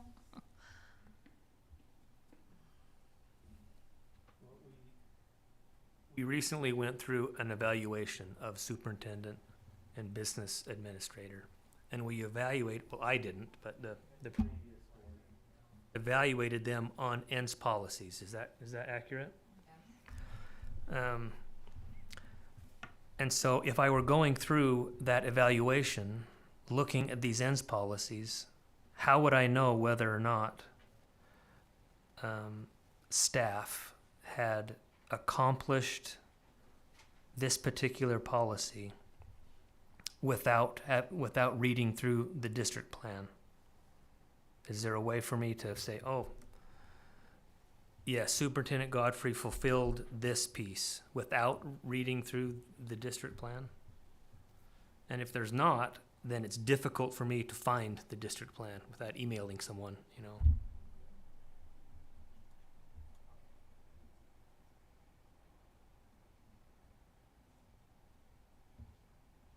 The internet is a wonderful thing. Most of it was originally hyperlinking to documents back in the mid to late 1990s. that's what it was. It was a beautiful way to link documents together. Why don't we leverage that here?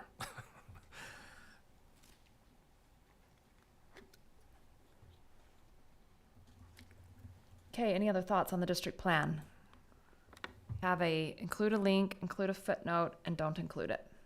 I prefer a link. I was just wondering if there was a significant difference between link or footnote. I'd put the link in the footnote. Is that a fourth proposal?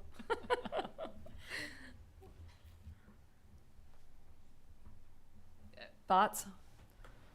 Well, whatever we vote on, it's probably going to be kind of a precedent for all the other places where I'm going to suggest, let's link this. So maybe we just, rather than vote on just this one specific case, we say, should we provide hyperlinks to reference the documents in our ends policies? And I see the concern where, like, we go through and do our evaluations. You brought up that was an example, but we don't usually release our evaluations. We just release the results of the evaluation, right? Like, our board is recommending this at the end, and that for obvious reasons, right? That we wouldn't want to include character and competence ratings on our website. And so I do see where it's like, well, how can we define that? Because I see putting that as a link very differently than I see saying, well, here's the plan that we have in place. And I'm not sure how we can distinguish that if we're making like a blanket, this is what we're going to link to. Does that make sense? So go down to another one you mentioned, though. Letter C, there's 8 things that say this is how we measure our safety and security program. I mean, and you'd mentioned wanted to see those 8 things. Not all of these are public documents, nor would we want them to be for safety and security reasons. Is that correct? Correct. Which one No links for wouldn't be those. public? Pull it up. Anything that gives information as to Safety plan. the safety plan at the school. We don't want just Don't want anybody to tell the out bad there. guys how we're stopping them. Exactly. It's a closed session. Or where our weakness came up that needs to be addressed. Yeah, that makes sense. And it seems like there's one of these for each of the schools in the district too. So this would be a lot. It would just be a lot. The way that you could distinguish it is closed session items, because so far we've talked about security, character, and competence. Seems like we wouldn't want to link on anything that would be a closed session item. Is that a way to All right. distinguish? Let's go with just the philosophical discussion of do we want links or not links, and get that resolved. What are you saying? For me, it depends on the link. So links or not links to publicly available referenced documents. Yeah, so that I'm fine with. If it's a publicly available, I don't know though. If it's not a district document. somewhere. Yeah. That's So- the problem. For me, One- it was. one It's of on the- there somewhere. One of the difficulties is like when you go into a website and all the links don't work because links change. And so it's going to be we're asking for a lot of work to get the links there and a lot of work to always make sure those links are maintained. I mean, I love the idea, but I think we're asking for something pretty big here. Really love to hear from this side of the room. What kind of ask is this? From whomever speaks. When you ask me whether that's something we can do, the answer is yes. Always is. Always your answer. Does but it- Tell does it- me how much work it is. Bryce's point is well taken, because once we start to enter links in, then we have kind of a large layer of maintenance that's added. Mr. Barnett makes a good point as well, because we're working on an update to our website. We get a lot of visits, we get a lot of traffic, but we also have so much information on there. Some essential information can get lost, even with a good Google search. So I see that whether links are added to these documents or not, we need to look at documents that are mentioned in ends policies and district policies, and make sure that if someone is reading those, they can easily find those with a search on the website, even if they aren't linked. It's a big lift to be sure that we have everything linked and that those links are maintained. But that doesn't mean just because it's a big task that it's not worthwhile. So really we just want the board to let us know what you'd like to see happen, and we'll make it happen. Just looking over some of the other ends policies, thinking what the links might be, and they would be extensive in empowering employees and student achievement. What I want to avoid is being inconsistent, because that will create some real frustration. There are links here, but there aren't links there. Why is this policy not fully referenced like others are? So my natural response to your comment was to Google that in our search bar. I mean, it links me to this policy, but how could I find this plan? What would I need to look for? But that's not a weakness of the policy. Right. I mean, we could add it to the appendix. You know how we have our board policies, there's several appendix items. Yeah. We could add it there. Could have an appendix of links and say helpful links, helpful related links. And that could be in our, like if you go to our website and click on board policies, we have documents in our appendix. Then it's not embedded in the document. I like that suggestion. I think that makes it easier to do. And as we go through, we can say, can we add a link to this aspect of policy? So it would just be like another link in the appendix, and it would just be a link to links. Helpful links, yeah, to these policies. Okay. I can't find any link in any of our policies that goes down. They go sideways or they go up, but they don't go down. They go to another policy or they go to a state law, but they don't go to an implementation of this policy. What This about policy dress is the code? top. So this policy is at the top, and everything that happens in our district because of the policy is down. All of, like D200. We just added a whole bunch of links to D200, but they're all state law, or what you're looking for is found in another policy. Go there. So actually, we None should of be them taking. are, here's how we implemented that, and there's the form you need to go to necessarily. We actually should be taking the action plan and linking it to this. Yeah. The action plan came from this policy. We point up. We point up or we point over, but we don't necessarily point down in our policies. That's an interesting perspective. Okay, so I'm leaning towards not putting links within our policy. I would entertain the idea of putting a few helpful ones in the appendix, but I don't think it makes sense to have it in the policy. And I'm fine with that. The alternative in my case would be, I'm going to email the superintendent and ask him, can you direct me to this document? And if superintendent is okay with that. Always. Okay. Always. But We can members do of the that. public wouldn't know to do that, right? Yeah. Exactly, yeah. But if a board member emails me about a document, what I'm thinking is that document's not easily accessible. So not only do I email it to you, then I look at how we can make it more accessible as well. So.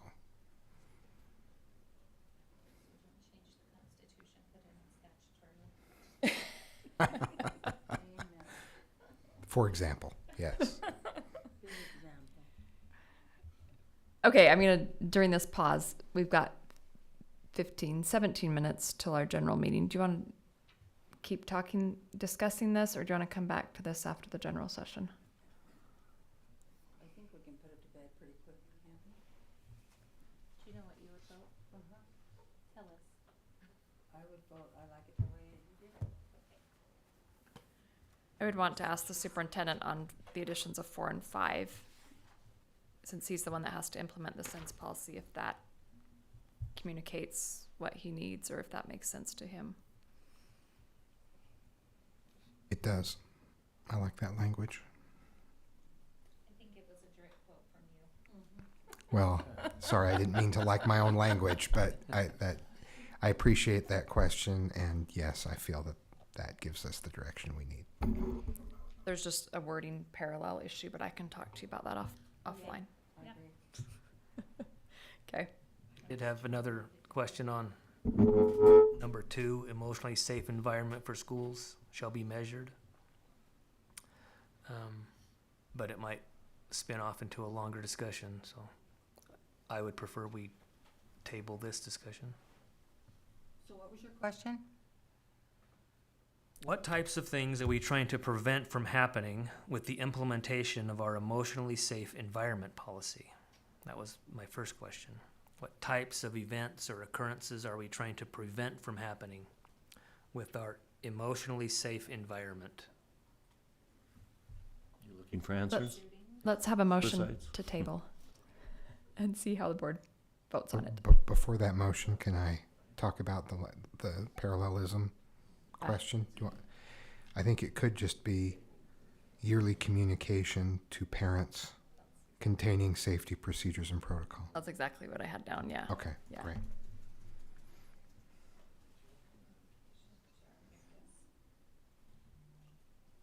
Okay. I move that we table the discussion. Let's not table it, because table it means it's done. Let's just pause. Okay. So you're gonna table them, you're gonna terminate the meeting and then we'll come back to study session. You So- table it. Tabling Technically, it doesn't mean we can bring it back after our business meeting? table it means we're not going to address this at this meeting. Okay, so the correct terminology is what? Pause? Okay. So we need a motion to adjourn this meeting, and go into. We don't even need a motion. We're not Need a adjourning. motion? We're not No. adjourning, we're going into Everyone- another venue. Is everyone okay if we take a break Take a break. and we'll pick this item up after? Great. We'll start at 6:30.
Okay, we can start the stream.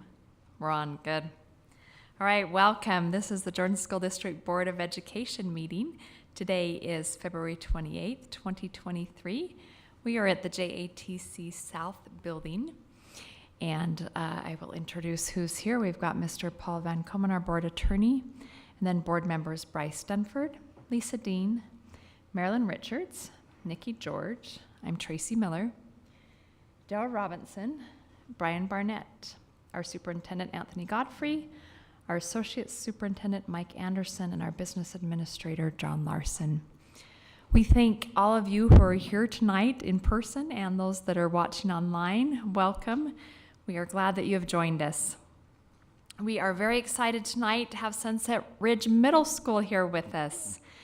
We are going to have our Pledge of Allegiance and flag ceremony led by the student body officers from Sunset Ridge, after which we will have a reverence by Hallie Bell, and then our Celebrating Schools by Calvin Erb.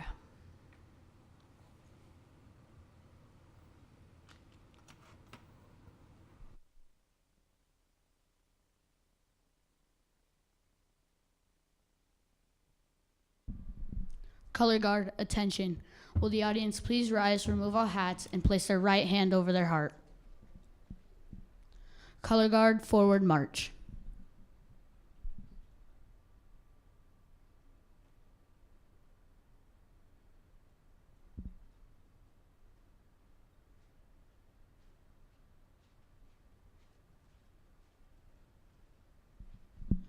Color guard, present the colors. Will the audience please join me in saying the Pledge of Allegiance? Ready, begin. I pledge allegiance to the flag of the United States of America and to the republic for which it stands, one nation under God, indivisible, with liberty and justice for all.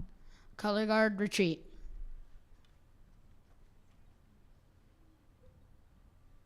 Color guard, post the colors. Color guard, you are dismissed and the audience may be seated.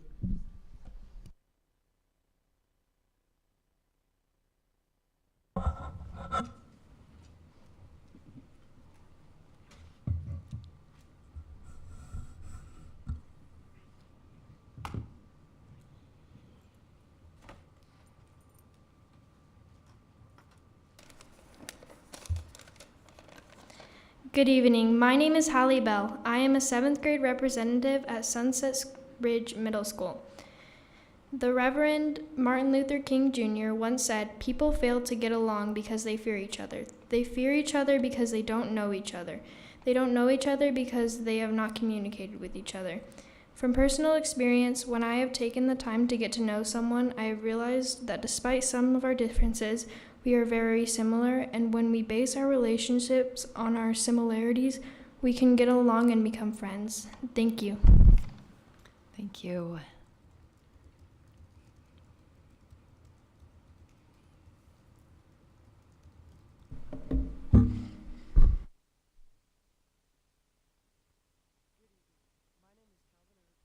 Sorry. Good evening. My name is Calvin Erb, and I am an 8th grader at Sunset Ridge Middle School, and I am honored to be here today. Normally, I'm a pretty humble guy, but tonight I want to make an exception and brag about how great Sunset Ridge is. Here are 10 reasons I think Sunset Ridge is an incredible place. First, the Falcon Nest is proud of its culture diversity. We have a wide array of students from different cultures and religions. As a student body, we strive to embrace our differences and learn from each other's varied experiences. Second, we are proud of our clubs and opportunities for involvement. At Sunset Ridge, there's a place for everyone. We have clubs for fans of D&D, Smash Bros, anime, film, writing, and so much more. And each is a safe place where students gather after school to share their interests, make friends, and perform service. Third, Falcon Nest is proud of our music. The Sunset Ridge music program is among the best in the district under the guidance of Miss Rogers and Mr. Wieben. We are proud of our music instruction we offer music instruction to advanced choirs, bands, orchestras. The halls would not be the same without the sound of its wonderful music. Fourth, Sunset Ridge is proud of our fine arts. The Falcon Nation loves a good show. This fall, our drama and music department produced and performed an amazing of the Addams Family Jr. Our dance department, directed by the talented Missy Craven, offers opportunities for dancers from every level, from beginner to advanced performers. Fifth, Sunset Ridge is proud of its French dual immersion. Sunset Ridge is a bilingual.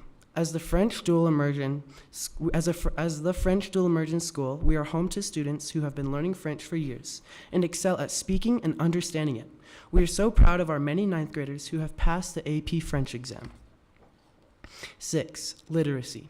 Our Falcons love to read. We have 9 students participating this year in Battle of the Books for the Utah Beehive Book Award. Last year, we won 3rd place, and our goal this year is to take home the trophy. Our competitors are well on their way. 7th, the Falcon Nest is proud of our elementary outreach. At Sunset Ridge, we strive to create a welcoming nest. Our SBOs visit elementary schools to help incoming 6th graders feel comfortable and welcome as they enter middle school. 8th, Sunset Ridge is proud of its incredible teachers.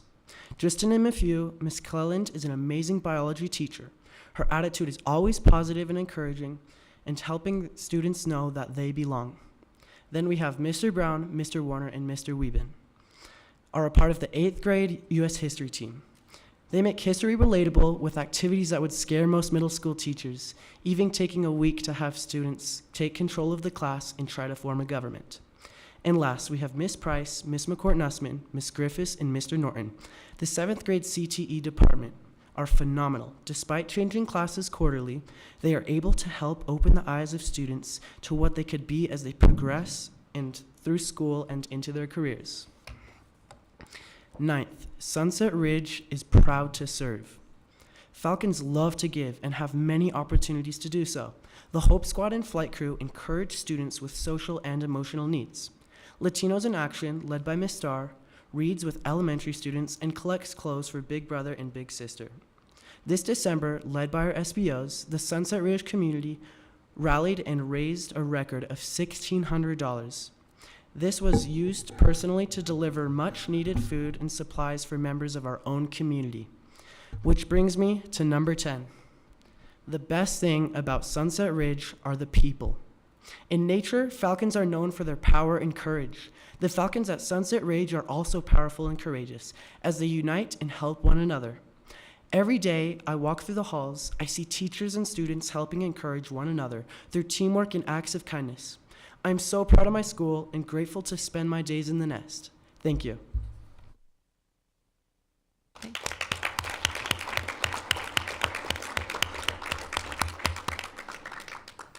Thank you. Sounds like so many great things are happening in the Falcon Nest.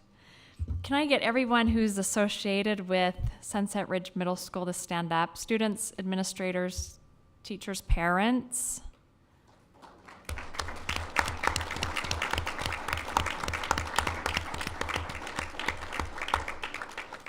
Thank you for being here. Students, we'd like to shake your hands and give you a pin. So if you'll come up and just start down at this end.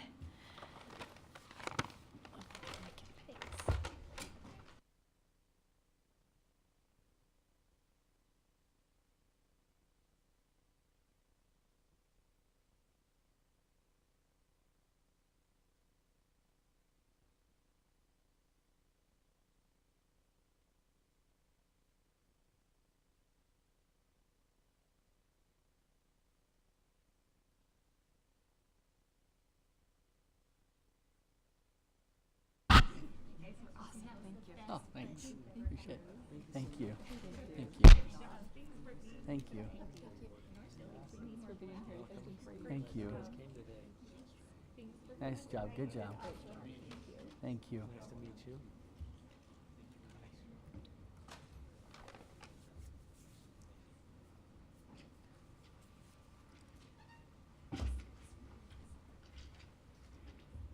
Bracelet says doing our best in the nest. Cool. Thank you so much, and thank you for being here.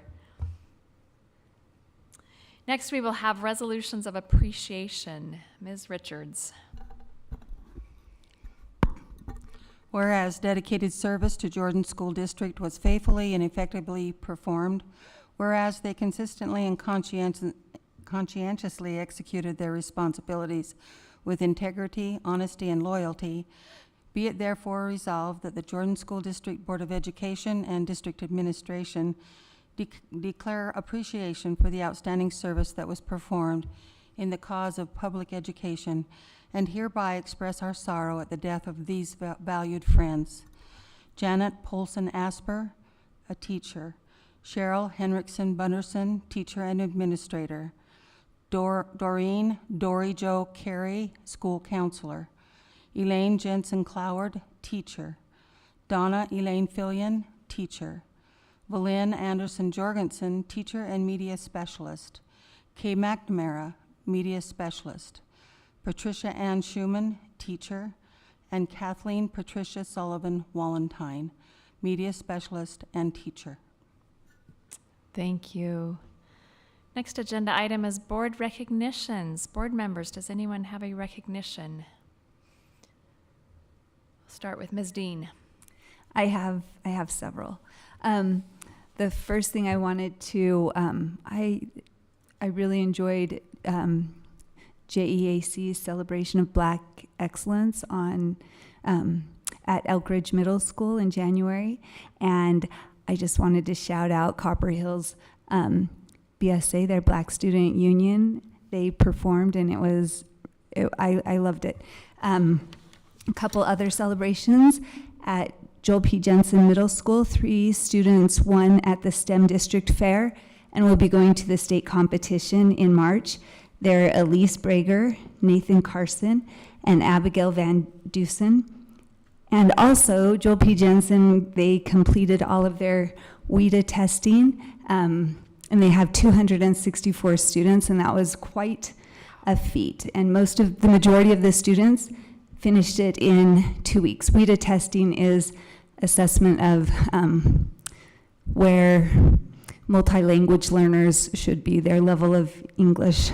And then West Jordan High School just finished their musical Midsummer Night's Dream, and also at West Jordan High School, their boys and girls basketball teams went to the state tournament, and so I want to shout out their coaches. The boys basketball coach is Christian Wooden, and the girls basketball coach is Lei Lolohe, and also 9 members of the West Jordan High School girls wrestling team went to the state tournament there, and 5 of them went to the second round.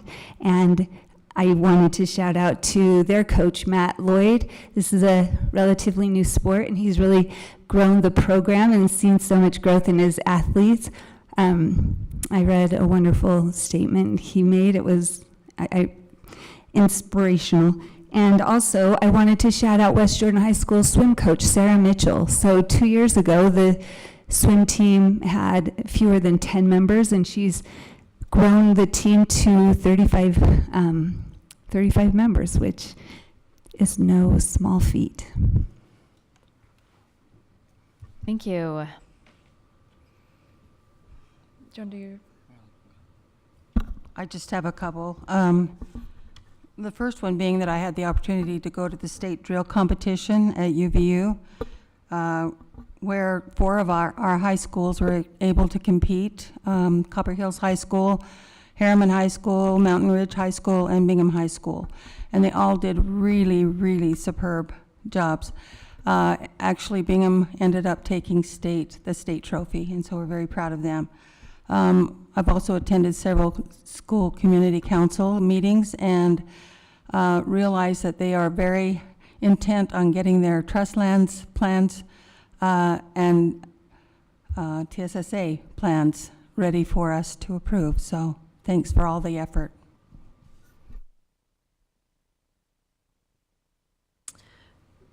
I'll go, and then we'll do yours. Another thing that Ms. Richards attended that I was also at was South Valley Schools Flying Around the World Day. Oh, and you were at it too. Ms. George was at it too. Super fun. It was a culture day, and for those students could go around and learn about different countries and different cultures. And wow, they did a fantastic job. There's decorations and food and an all-out really great job there. I finished up January celebrating Chinese New Year at Harriman High School. They had a culture night there and a great program by our Chinese DLI students.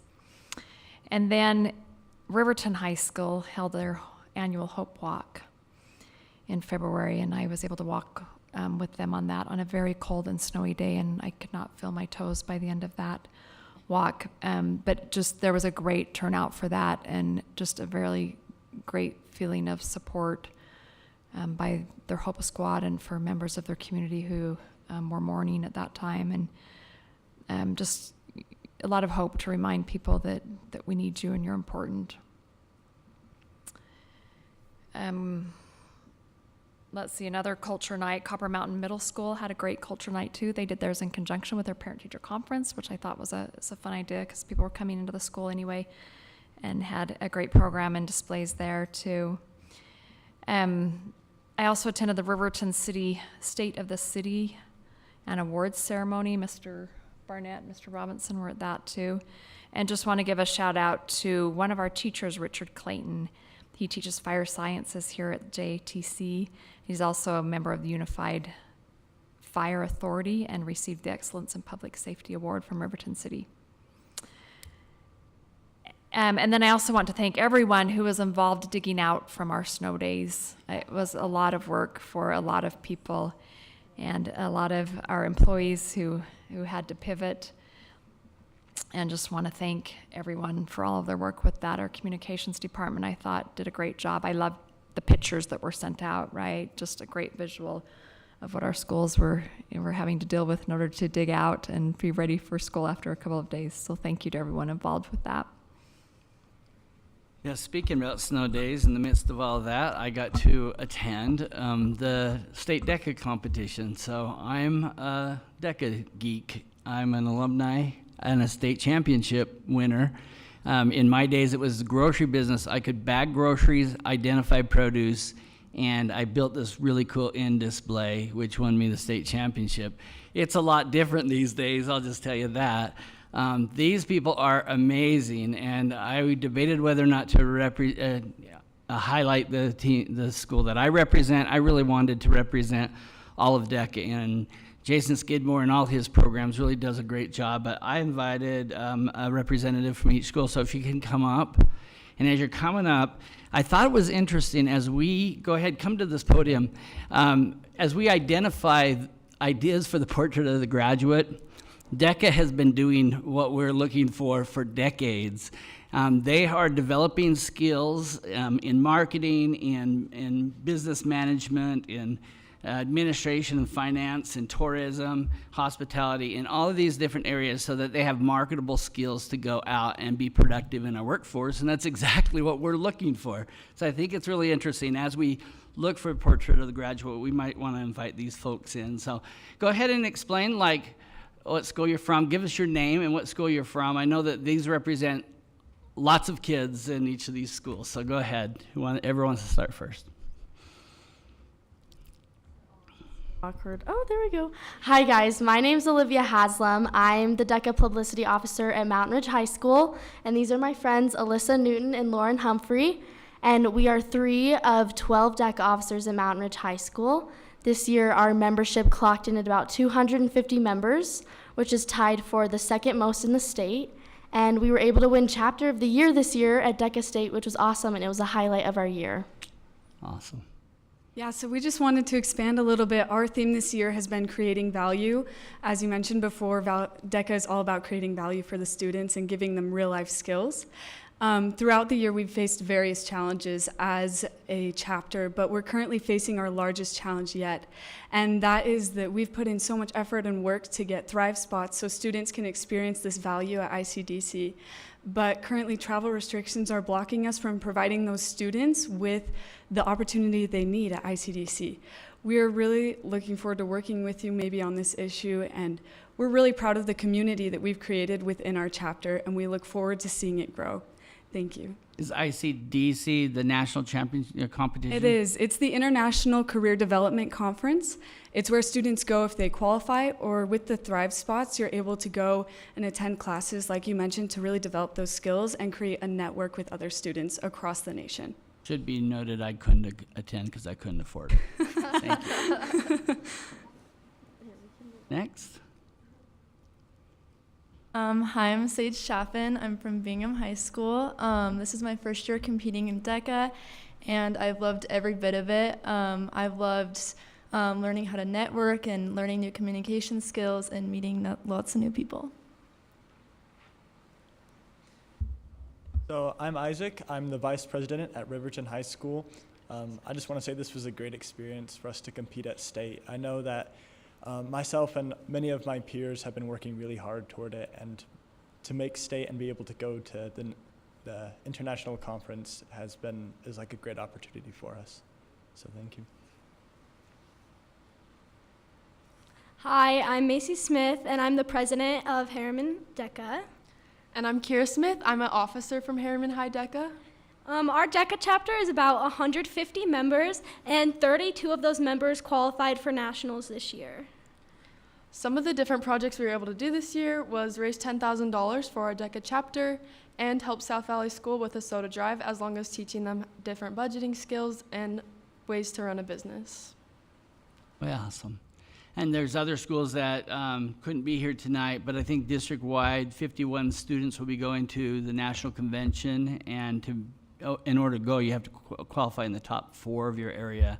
And just some amazing projects that I was able to see, and I love how these students conduct themselves, how professional they are, how they show up with just their conduct and how prepared they are. I am just amazed with each of you, and can you pass that on to your chapters? And can you come up? Board would like to meet each of you and give you a pin.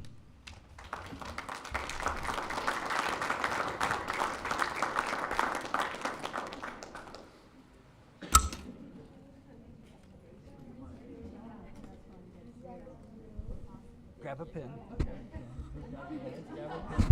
Nice to meet you. Congratulations. Grab a pen. Well done. Grab a pen. Congratulations. Congratulations. Thanks for coming.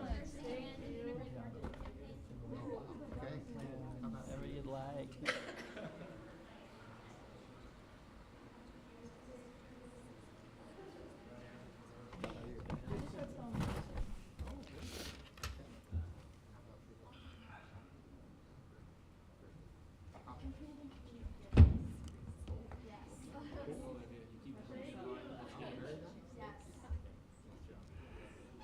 Thank you for coming, and please pass on our thanks to your chapters. Thank you. Are there any other board member recognitions? Okay, let's go to superintendent. All right, thank you. Continuing with the DECA theme this evening, would Andrea Call and Nick Red please come up to the podium? Those students are very impressive, and as Ms. Call said, just keep their names in mind, because you're going to see those names again. Those opportunities that you just heard students talk about aren't possible without a lot of hard work. A lot of hard work from teachers like these two. And I think, we all went to school.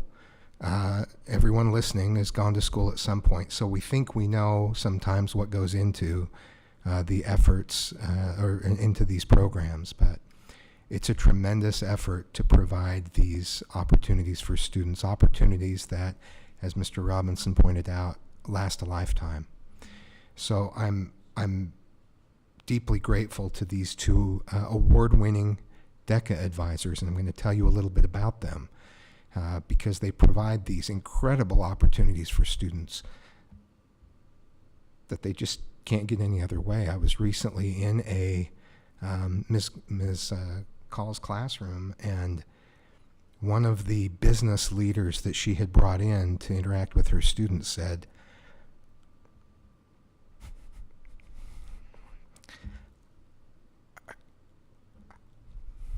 wish I'd had an opportunity like this when I was a kid. And I'm just really glad that teachers like these two are providing those opportunities and not letting time get by us and making the most of the time we have with these students. Let me tell you about Nick Red. He's the Harriman High School Business and Marketing teacher and the State DECA New Advisor of the Year. I'm going to read, yes. I'm going to read from his nomination, and then I'll read from Andrea Call's nomination, and then I'll let each of them take a moment at the podium. Nick Red's path to the classroom has been a long journey in the making. Mr. Red's professional background as a VP of Marketing and Branding play a big role in bringing real experience and lots of stories into the classroom for students. Mr. Red's classroom is a new experience each time students enter to see the latest feng shui. Featured arrangements include the Red Spot and the DECA Lounge. Red Zone. They got it wrong. It was supposed to be Red Zone. The Red Zone. Trademark problem there. I want to be precise in my description. We'll hear more about the Red Zone, I hope. Yes. Nick puts the heart into the classroom. His students and DECA chapter members feel seen as he relates to them on their level with compassion and empathy. He's the whipped cream of Harriman DECA. He helps make things look better, is sweet when kids need it, and brings energy to the group. That's high compliment. That's a high compliment. And I love that we can lure folks from industry to give that experience and those stories. So thank you very much. Bingham High School Business and Marketing teacher, Andrea Call, State DECA Advisor of the Year.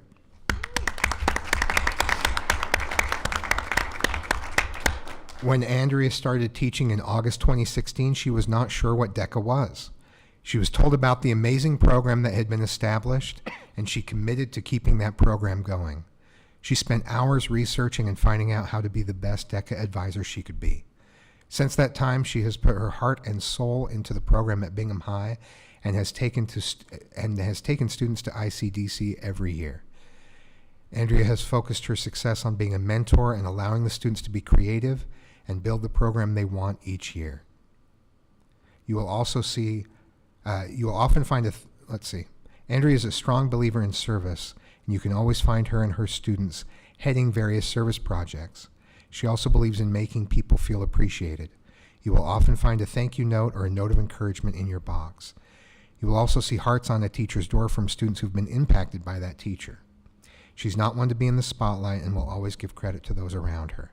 In Andrea's 6 years, she has taken students to Western Region Leadership Conference, DECA New York Experience, and ICDC, as well as Fall Leadership Conference, Region Competition, Invitations, and State Leadership Conference. Andrea has also served on the DECA board for the past years. Andrea is a true silent hero and is very deserving of this award. So as I said, lots of time involved, and I had the opportunity to be in her classroom, and I saw the way the students talk about her, and she's on one of my podcasts with the one of the opportunities she provided her students. So check it out. It was really fun to be in there, and I just am so impressed with the opportunities that these two and the other teachers who advise our DECA clubs represent. It's really remarkable, and it speaks to the depth of caring and dedication to providing great opportunities for our students. So I'll give them each a moment. Nick, because you're new, you have to go first. Is this on? Oh, a little louder than I thought. Superintendent Godfrey and fellow board members, it's an honor to be here tonight. I appreciate your time, and I know there can be nothing more nauseating than a person from industry who comes in and brags about their successes, but just to maybe set the level set a little bit, I ran a company for 15 years that had over 400 employees. I've hired and fired, unfortunately, over 100 people personally. And I would hire most, let me put it this way, most, not all, most of the DECA kids that I've seen, I would hire in the company I ran. I think that says a lot about the caliber of student that we are raising or that we're training. And I'm just honored and privileged to be able to bring a little bit of that experience into the classroom. Thank you for having me.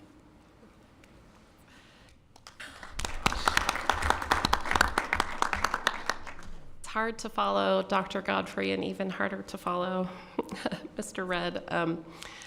We represent all of the DECA advisors throughout the district. There are many of us, and I feel like all of us work really hard to give the kids that connection and that real world opportunity. So I really appreciate you taking the time to recognize it. We have a lot of student CTSOs through CTE in general, and we're lucky that most CTE teachers come from industry and decide to leave industry and leave those high-paying jobs to come and help students. And we really appreciate that you recognize that. So thank you very much.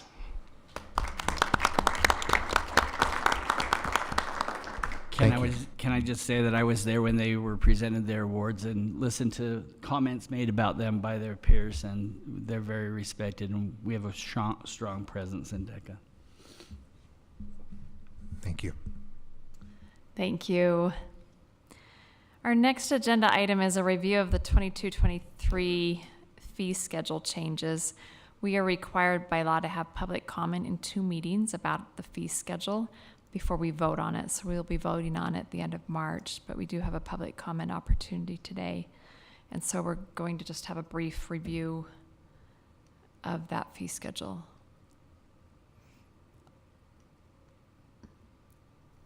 And is there, I don't see anyone signed up to comment on the fee schedule. Raise your hand if you're here to comment on the fee schedule. Okay, you can make this a really brief review then. Okay, great. Yeah, just thanks again for having us. And as we've gone over in a few study sessions now, just by law, what's required for us to present these fees at all of our levels. We've had a lot of our schools hard at work in kind of putting together their spend plans and making those available, having our principals kind of review and dissect those conversations and trainings that we've had both with our administration as well as our administrative support staff that help put this together. So we put that fee schedule that you can find on proposedfees.org. I want to make sure .jordandistrict.org. .jordandistrict.org is the correct website, but that's available, and a communication that went out to all of the patrons in our district for them to be able to review and see and anticipate what fees will be coming due. As you know, we have to make that decision by April 1st, so we'll be finalizing any fees with the Board of Education prior to that at their last board meeting prior to April 1st. So appreciate all of our schools for what they've done in putting together that proposal. Thank you. Does anyone have any questions for them while they're up here? All right, thank you. We've also discussed this in a couple of study sessions previously. We are now on to our public comment section of our agenda, and we welcome public comment and always appreciate those who come and share their comments with us. We will start with comments by elected officials, and I know we have one here tonight. Mayor Burton, welcome. Hello, thank you for letting me come. It's a pleasure to be here. And an extra pleasure when I saw we have the school from West Jordan out here doing your color guard and being recognized. I might say, since they are Falcons, they were very well prepared. They just swooped in. They didn't wing it. You're welcome. There's a couple reasons I wanted to come and talk to you today. One is, you may recall an incident recently that happened at a West Jordan High School where the police had to come in because there was somebody on campus with a gun. And I want to tell you, that situation was handled so well, went very good. If we could have written a textbook on how to do it, well, I guess we kind of have, and how to coordinate with the school district on taking care of incidences like that, that was a high class, it was done exactly properly. As it turns out, that wasn't a real gun, so the danger that we could have been there did not exist, but at first we didn't know that. But the way the school and our police department worked together on resolving that situation was superb. In fact, it was resolved so quickly, the school didn't have to be locked down. We didn't have to pull in all this media attention. We just took care of it, and the school went on as if things were normal, because things were normal, whatever normal is, and things proceeded. So thank you. And it's not like that in all of our schools. So if there's a problem that arises in any of the schools in West Jordan, in Jordan School District, we have coordinated with your staff so well that we know what to do. You let us come in and practice on days that there's no schools, so our officers know their way around the buildings and know your staff and know how they react, so we know how to work together. That is so good for our community. Thank you. You know, I've lived in West Jordan for, 26 years now? Something like that. And when I was trying to decide where I wanted to live, being self-employed, I could live where I wanted. My wife and I decided we wanted to live somewhere in Jordan School District and on the west side of the valley. I'm really glad we chose the west side of the valley so I can stay in Jordan School District when some changes happened. But Jordan School District was the school I chose, the district I chose. Now all my children have gone through there and they're all graduated. Jordan School District is still the school I would choose, district I could choose if I could. And thank you. You take care of our children, and we appreciate that. Jordan School District covers most of the schools in West Jordan City, and you do a very good job with that. Thank you for communicating with us and reaching out to us often. I had an incident happen on July 4th last year that I want to tell you about. It was a good incident. I was doing a Meet the Mayor event at a local park in West Jordan, and I was talking with people and meeting them, and this black Suburban pulls in, and then 4 men in black got out and walked over with the sunglasses, walking up with their hands up on their ear. They happened to be 4 students from Copper Hills High School who walked up and said they were my security detail. They surrounded me and hung out with me there for probably a good 20, 30 minutes before they left. So I have recruited them in the West Jordan Parade now in July next year. They are going to be my security in the parade. That's great. What talents, what things you teach them. Okay, a couple other things I want to mention. In West Jordan, we do the DARE program. We love the DARE program, and we're going to keep that going. Thank you for letting us do that in your schools. Thank you for letting us participate in that. And I think that is a great thing for the kids, and we're going to keep that moving forward. And I got one of these wristbands too, not knowing I was going to get this cool thing. And if you read it right, it says, "Doing our best in the West Jordan." Just read it right next time. I know they misspelled West, but that's what it says in the West Jordan. Okay, one last thing I want to mention to you. I appreciate it when your schools invite me to different events they have. So when you talk to them, let them know that the Mayor of West Jordan, if there's a school in West Jordan, I would love to go to their events. There's one this Friday over at West Jordan Middle School. The Latinos in Action or have an event they're going. So I'm going to be there and participating in that. I think that's great because these are West Jordan kids. These are your kids. And I think if we continue to work together and do what's best for them, I need to, okay, there's something else I was going to tell you. The West Jordan Rotary, South Jordan Rotary does it too, but I go to the West Jordan Rotary once. West Jordan Rotary Club does a Student of the Month every month. They bring from Copper Hills High School and West Jordan High School. And the more I witness those and see those, the more I'm happy about our future. I am not worried about what's going to be in our future because I see what you have done with our children and how you've prepared them for adulthood and how they're going to take care of me when I can't take care of myself anymore. So thank you for being here in our community, and thank you for the service you do with our children.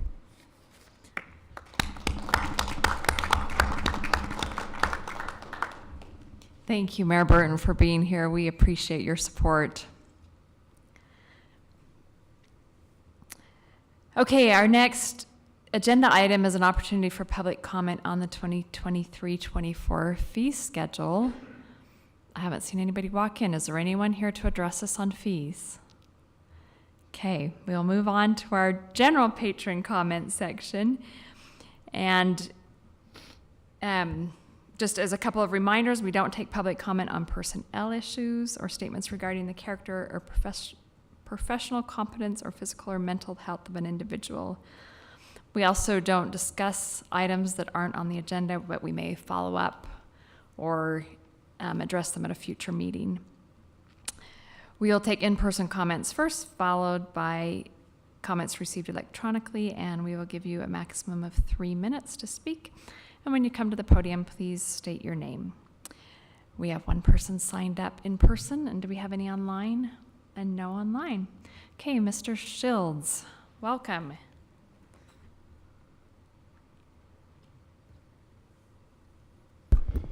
Good morning. It's been a long day. Good evening. My name is William Shields. I am an educator in Jordan School District, and have had the wonderful opportunity to be on everything from LEAC to Utah Legislature and State School Board work groups. And so I'm honored that you guys are giving me the time to share with you, but I do want to emphasize the thoughts I'm about to share are completely my own. After watching previous board meetings and study sessions, I want to publicly express my support and gratitude for the board and the district administration's investment, dedication, and focus by having employee supportive programs and experts that are accessible to every student and every employee.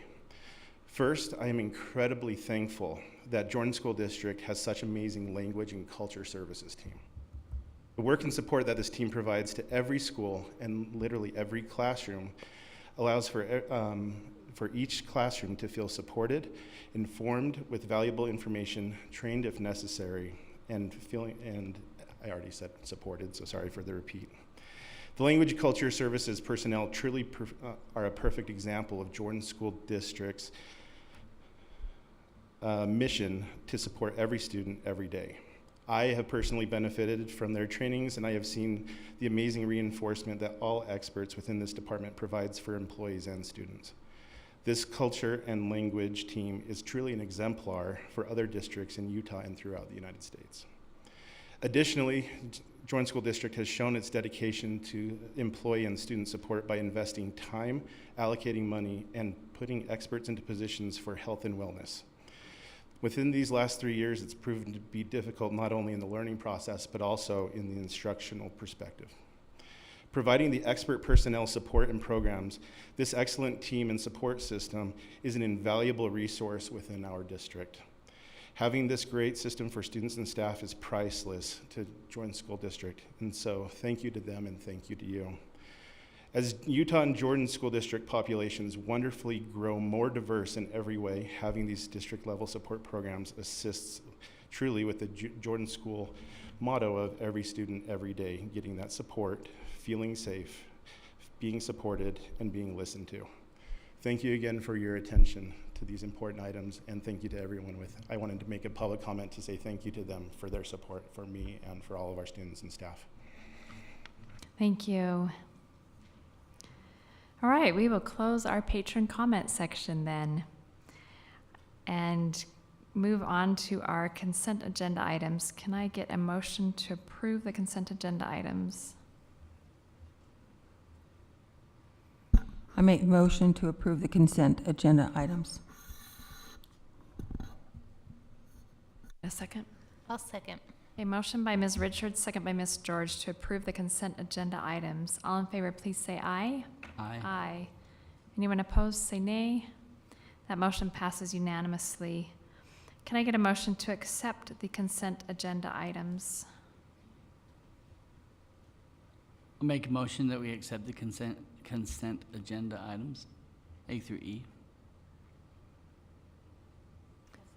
Okay, motion by Mr. Robinson, second by Ms. Richards to accept the consent agenda items A through E. All in favor of that motion, please say aye. Aye. Aye. Anyone opposed, say nay. Hey, I just have a question on it. Okay.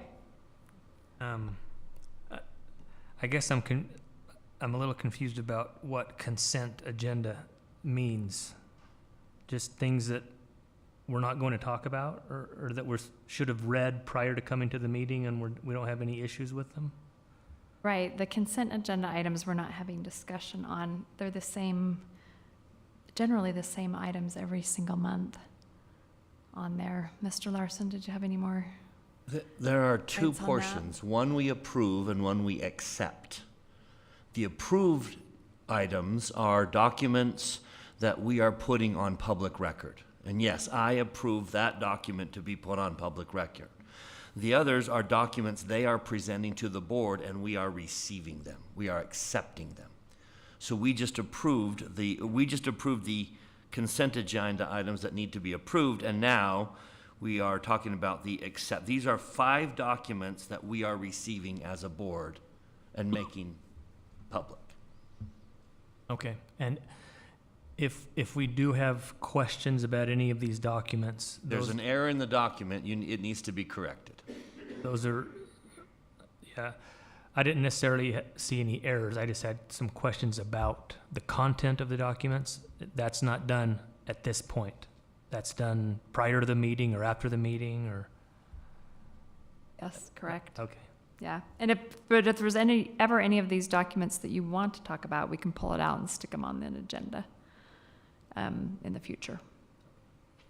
It was a board before my time, before any of our times, that decided what items they wanted to be on this consent agenda to accept, like the expenditures, financial statements. That goes back a while. As a way to be transparent with the public of what's going on with our finances. Okay, so that motion passed 6-1. And now on to our bids. Can I get a motion? Let's combine A and B. Can I get a motion for Chromebooks? I make a motion that we approve the bids for Sunset Ridge Middle School and Harriman High School HP Chromebooks and licenses. I'll second it. Okay, motion by Ms. George, second by Mr. Robinson to approve bids A and B, Chromebooks and licenses for Sunset Ridge and Harriman High School. Is there a discussion to that motion? Okay, seeing none. All in favor, please say aye. Aye. Aye. Anyone opposed, say nay. That motion passes unanimously. Can I get a motion for bid C? I'll make a motion that we approve the math curriculum grades 6 through 8. I'll second. A motion by Mr. Robinson, second by Ms. Dean to approve the math curriculum for grades 6 through 8. Is there discussion to that motion? I would like to have more of a deep discussion about this. Is there someone here to prepare to talk about? This is an amazing program from what I'm hearing, and Yes, I'll ask Amy Kinder and Amanda Bollinger to come up. I mostly didn't want you to come to the meeting and not be able to speak. This is something we've been talking about for really over a year, I'd say a couple of years. Not this specific program, but ways that we can help provide resources that will help support teachers and help support students. And there's been a lot of work. I've been in a lot of meetings where we've had a small group talking about what our best steps forward might be. I've been on visits with various team members, and we had teachers involved with this RFP, as well as administrators and others. So this is the next piece of this is really the start of where we're able to go next. So I'll let these two who've been very involved speak to it as well.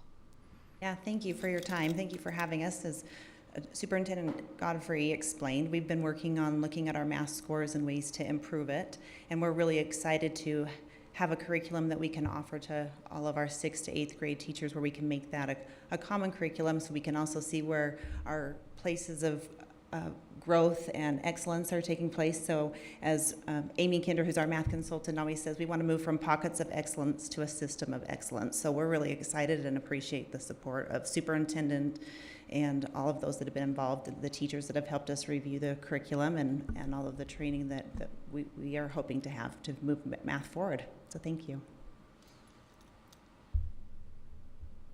Can I clarify the motion? We're not providing a curriculum as much as we're providing curriculum materials, curriculum support. It's materials that teachers can use in the classroom, and it will come with training. Training is a part of the bid, and we met, I was part of a meeting with middle school principals to discuss initial just possibilities for providing that support and training, and how we could roll this opportunity out. But that's all contingent upon whether the board approves the bid today, and that would kind of unlock the next steps in putting that forward. But it's a change in the approach to teaching math.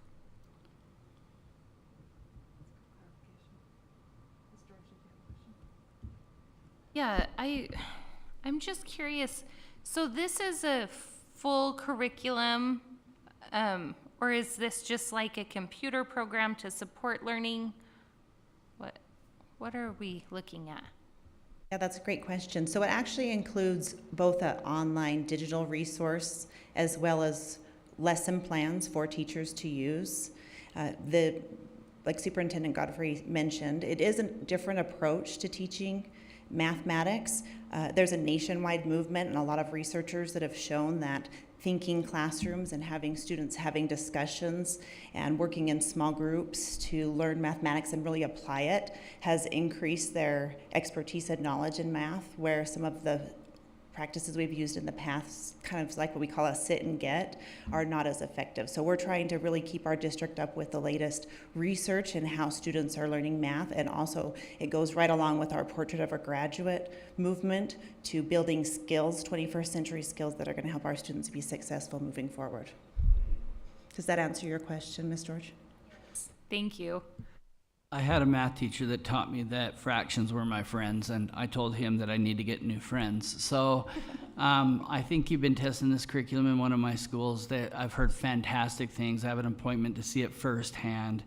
What I would ask, I'm ready to approve this, but I'm not ready to let this go without a more public declaration that we're working in this area. Because there is some people that think that we're lagging in math, and we are doing some fantastic things. I've studied this at a doctorate level, and it was part of my dissertation for a while. And what I see is exactly the right direction we should be going. And so I'm ready to approve it, but I would like it to come back at some point to show us what is happening. I think that was the plan anyway. Yeah, we plan to come back. Really, we needed to see what materials were approved and that they were approved by the board before putting plans in place for the next step. So we've talked some about that, but those next steps will include coming back to the board to give more details about the changes that this curriculum can bring. I love what you said, that move from a pocket of excellence to a system of excellence. And this is an area that I really wanted to see movement in the district, so I'm really excited about this. And I appreciate this as well. Having been a former math teacher myself, I know that there are a lot of naysayers out there about going back to basics in teaching mathematics. How would you respond to them? That is a great question. And I think then we have to think of our population of people. If I were going into a room of 100 people, how many people would say that they are great math people? So I think going back to how we did it makes people say they weren't great. How many of us suffered math trauma? And so at this point, we're saying in Jordan School District, we want the math trauma to stop. And we want to say this has got to be a different way, and we got to do math that kids love it, that they come out and they're excited and they're like talking about math and they're doing all those Portrait of a Graduate skills. So we want to say, when people say let's go back in time, that back in time only worked for a small portion of our population. And I love my subject so much that I want every student to love it in Jordan District just as much as I do. So we're going to make a change and try to move that so we can have more people loving math. I know that the word is getting out there, and that's good.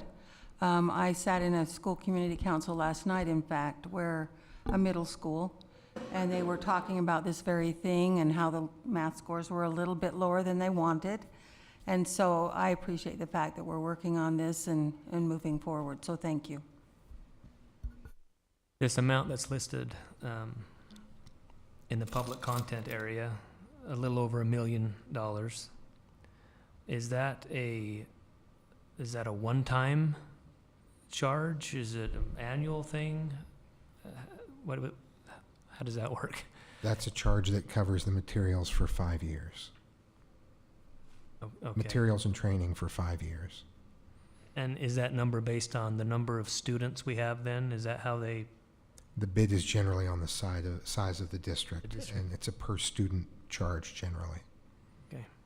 So in 5 years, we may be having this discussion again? Is that the idea? Yes, yes.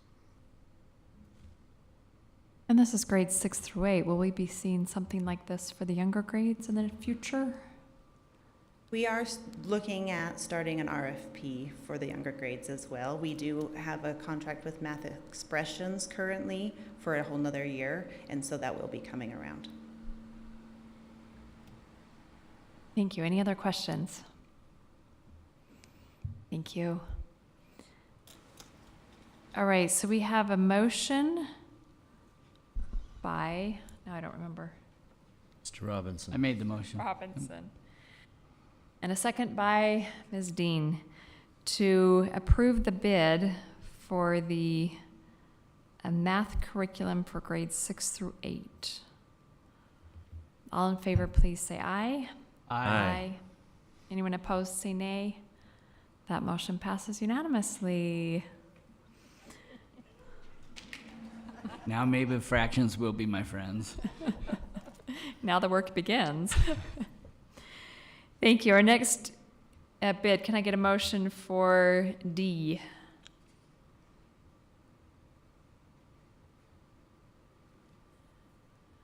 Oh, I'm Riverton. We usually make the motions for our schools, but since I'm the school and I don't make motions, would someone like to make the motion for me? I'll make a motion for the administrator of schools for high schools, driver education canopy for Riverton High School. Second. Okay, thank you. So motion by Mr. Barnett, second by Ms. Richards for the driver education canopy for Riverton High School. Is there discussion to that motion?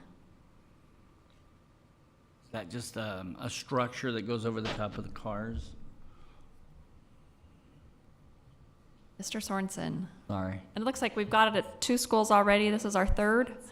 That is correct. We have the canopies at Copper Hills and West Jordan, and we're moving on to Riverton during the snowstorm. Very appreciated that they had those. So a very coveted canopy. Again, this is funding that comes above and beyond. We apply for that in hopes of getting that for these type of projects. Is the intent to do all of them?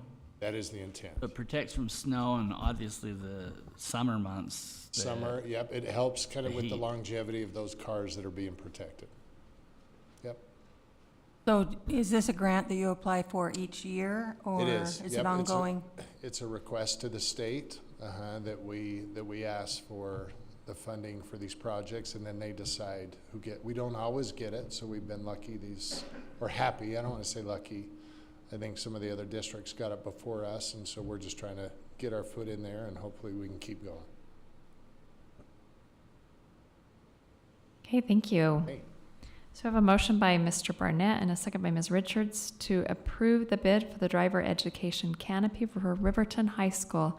All in favor of that motion, please say aye. Aye. Anyone opposed, say nay.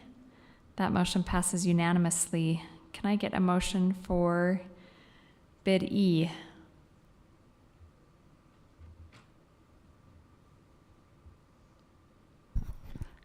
I make a motion that we approve insurance, life, and disability benefits program.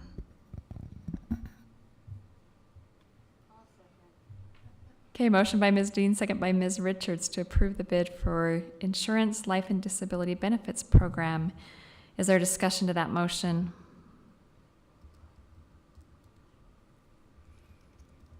I have a question. Is is it going to our current provider, or are we switching providers? Current. And then how long is the contract? Bonnie, 3. 3 years. Okay, thank you. I was happy to see that the RFP led to good results and better benefits and less money. Are there any other questions? Okay, we have a motion by Ms. Dean, second by Ms. Richards, to approve the bid for Insurance Life and Disability Benefits Program. All in favor, please say aye. Aye. Aye. Anyone opposed, say nay. That motion passes unanimously. Can I get a motion for F? I think this is mine. I'll make a motion that we approve the white copy paper for $86,284.80. You do make that motion every year. I try. It's actually several times a year. Maybe we could ask a question after we get a second. I think we do this more than once. Oh, gotcha. I'll Okay. second. Okay, motion by Mr. Robinson, second by Mr. Barnett to approve the bid for white copier paper. Is there discussion to that motion? How long does this last the district? This is for a quarter. A quarter. Is that right? Say it again? Till June, yeah. This is just last the It's rest April- of the year. This is for April, May, and June. Paper. Okay, any other questions? I think it would be prudent to point out, some people have thought we've gone too digitally, and I've seen a very good balance of using our computers to using what they called in the olden days paper and pencil. And so it's actually a really good blend that I see that the district's using, so. I can't imagine what this bid would have looked like in years past before things went digital. Okay, all in favor of the motion to approve white copier paper, please say aye. Aye. Anyone opposed, say nay. That motion passes unanimously. Can I get a motion for G?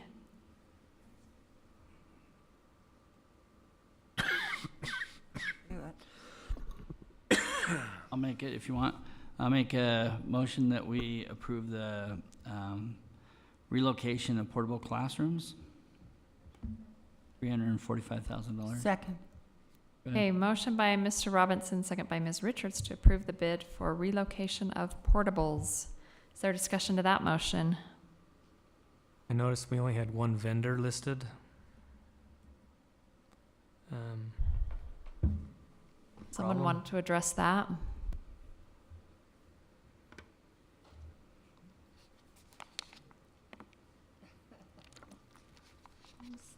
Hi, Kurt Prusi, Director of Purchasing. Yeah, we've gone out a number of times for this. It's a very specialized, you have to specialize equipment, expertise, working with the localities. Just a brief explanation of what goes on with a portable move. They usually do it in the dark of night. They have to move power lines at times. They have to coordinate with police and things like that to take the safest and most efficient route. And so there's only a few players out there. Currently, the one that we use now, Val Gardson, who's the only bidder, is really the only one that really wants to do it. We send it out to, and we talk to other districts. Hey, who do you use? Basically, everybody uses this company. Questions? I'm coming freshly off some audit training that was mandatory for new board members. Uh-huh. And it seems like I remember something about, maybe it wasn't in that training, but if there was a legal reason why we had to have more than one bid. I don't know. Apparently not, but Yeah. I was just curious about it. There is no law in code. In fact, in code it says that we have a couple different options. We can go out for bid again, or we can evaluate the bid, find out if it's within budget. And within experience, we do work with facility services, and it's not like they're gouging us. If there was others, I guess, that could get into the market, they'd have to have the equipment to do that. But there are a couple, like I said, a couple options. We can rebid it and see if someone will respond, someone else will respond and be competitive, or we can just evaluate it and decide it's within the budget and move forward. And that's what we've decided to do. And this amount that we're approving here, obviously we're only going to pay them when they do a move for us, right? Correct. So if it's less than this amount, or if it's more than this amount, how do we handle that? Typically it's an estimate, and so it's a contract, and so we give you the best estimate that we can as a board of an expenditure. Some years we move 10 portables, and other years nearly 40, I think, is the record. So it really depends on boundaries, growth, and things like that. But there's a budget that they have in place. Facility Services has a portable moving budget, and the board, I think, directs what portables get moved and where, and then they go. So sometimes it might be more, but I think that's our best guess of what it would be. Yeah. Roughly how much does a portable cost, and how long do they last? And do moving them shorten the durability of it? Sorry. Dave Rostrom with Facility Services. Typical on average, we're running around 20 to 22,000 per move. Most of that depends on the electrical service. Some of the schools, it's fairly inexpensive to hook up the electrical, the internet, the fire alarm. Others we have to run. Sometimes we even have to bring in a new service to the school, or up the service to the building in order to accommodate them. But on average, we're running between 20 and 22,000. And how many portables do we have in the district, roughly? I believe it's close to 250. 250. So that's equivalent of 7 elementaries or so? Close, yes. Something like that. So we've always wished we could build a school with wheels, and we actually do.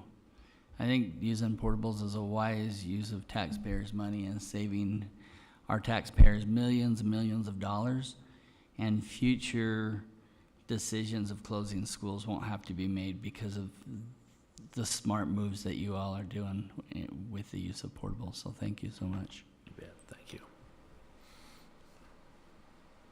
Okay, we have a motion by Mr. Robinson, second by Ms. Richards, to approve the bid for relocation of portable classrooms. All in favor, please say aye. Aye. Aye. Anyone opposed, say nay. That motion passes unanimously. Can I get a motion for H? I'll make the motion to approve the bid for special education buses for the Transportation Department. I second. A motion by Ms. Richards, second by Ms. George, to approve the bid for special education buses. Is there discussion to that motion? I'm just curious why buses cost $225,000.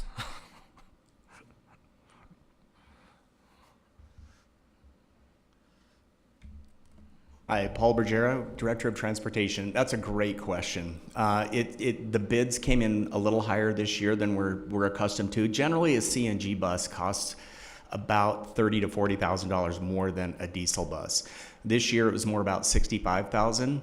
I know that the manufacturer of the CNG engines, Cummins, is no longer going to manufacture those for the foreseeable future, is what I've been told. We have 3 bus vendors on state contract, 2 of which manufacture CNG buses. International, they don't manufacture a CNG bus.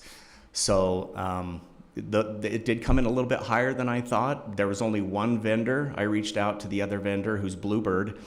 They stopped manufacturing CNG buses. And so our kind of the last one there is Thomas. And they came in at $230,000 for a 35-footer, and a 40-foot bus is about $240,000. So that's kind of where we are as a district. Like I indicated in the justification letter, the district and the board has made a substantial commitment to CNG to reduce the carbon footprint in the valley, to save taxpayer dollars, fuel costs. So that is an effort for us to take advantage of this. I have been told that Cummins will reconsider manufacturing CNG engines in school buses in 2027. So when I talked to Mr. Larson and said, can we make a, should we shoot for a full kind of an investment for the district now while they're still available? We both agreed now is the time to strike if we want to continue with CNG buses. Can I ask a question? Sure. Is there any concern about being able to maintain these buses if they're no longer being manufactured? Fantastic question. No. I have been assured by by both Bluebird and by Thomas, who manufacture CNG buses, that we'll still continue to have parts indefinitely. They still make CNG buses or CNG engines for diesels and other heavy equipment, just not the school bus industry. I don't know if they're taking a pause. I have been reassured time and time again that we will continue to be able to have, to order parts for the buses. So I have zero concern about that. With the rising cost of natural gas, do we have a long-term plan to switch away from CNG?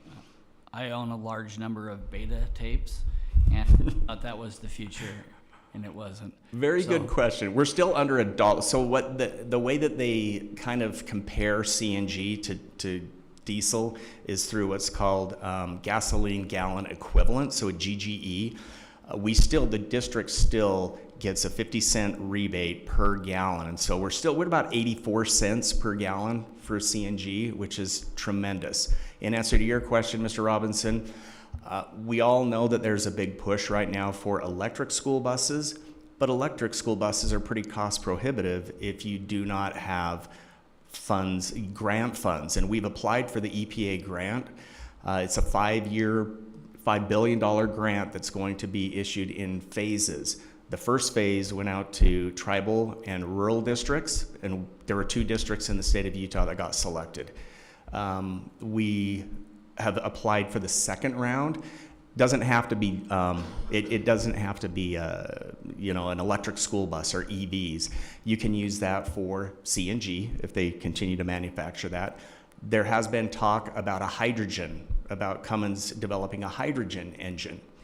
With our current compressor, we believe we could still run hydrogen fuel through our infrastructure at our facility. And I think most of you have been up there, maybe Mrs. Dean, Mr. Barnett, you have not, but it's pretty spectacular, the investment that the board has made for CNG since the 1990s.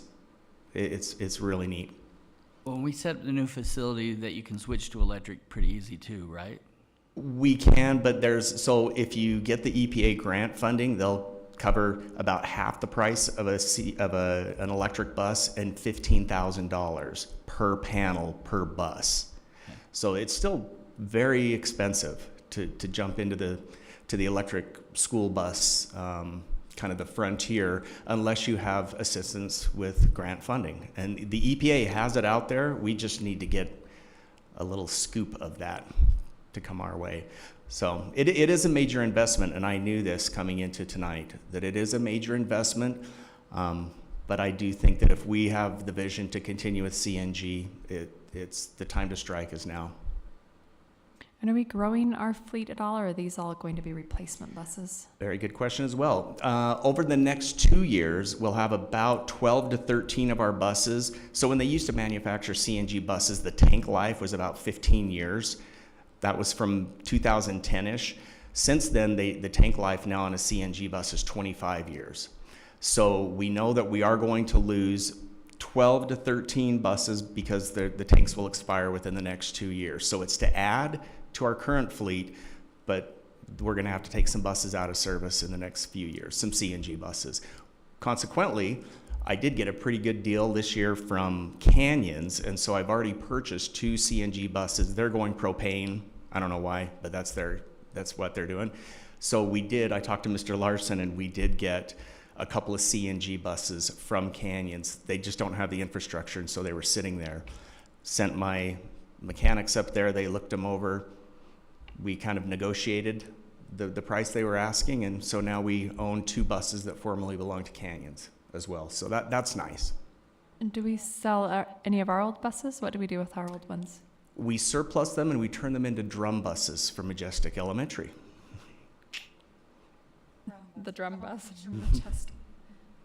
So you can't. So we do surplus them. We generally will surplus them. If the cost to repair them is greater than the value of the bus, or in the case of a CNG where the tanks, then we surplus them. We might get a few dollars for the metal parts and scrap. So you can't replace a tank? You can, but it's very expensive. Okay, there are any more questions? How do I know if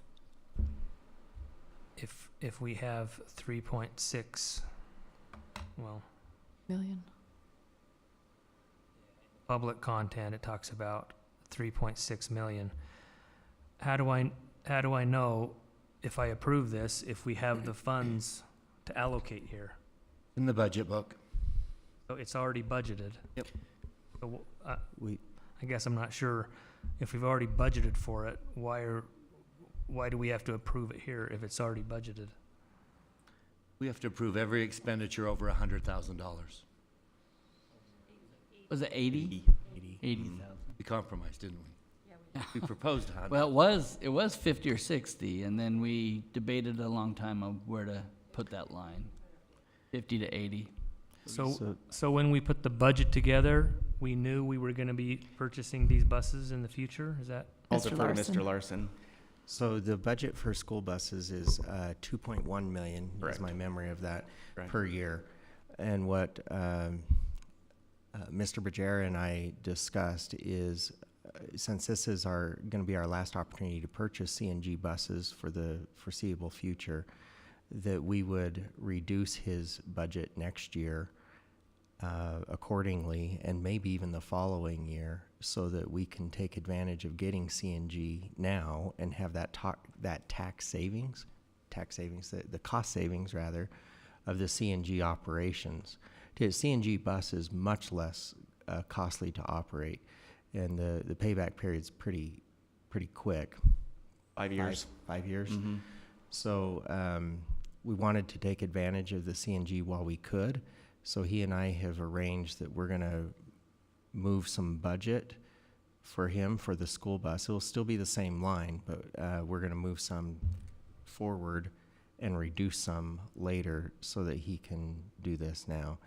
And we've done that in the past. I think some board members, do you remember doing that in the past? Yep. Yeah. So that's the idea is since CNG is at least going to be taking a pause, we wanted to get some now while we could. But a good question about the budget. It is, I just wanted to clarify, it is a little more than the 2.1 million than that was already allocated. And so that's how we're going to work that out. These other items that we've already approved, I guess I'm assuming they're budgeted for and they're within budget. With the exception of the math program that we curriculum. approved. That was a budget request. And so Yeah. by approving that, we've committed to include that in our budget in the future.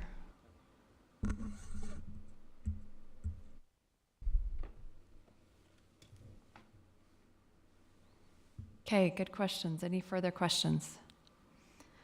All right, we have a motion by Ms. Richards, second by Ms. George to approve the bid for special education buses. All in favor of that motion, please say aye. Aye. Anyone opposed, say nay. That motion passes unanimously. Thank you.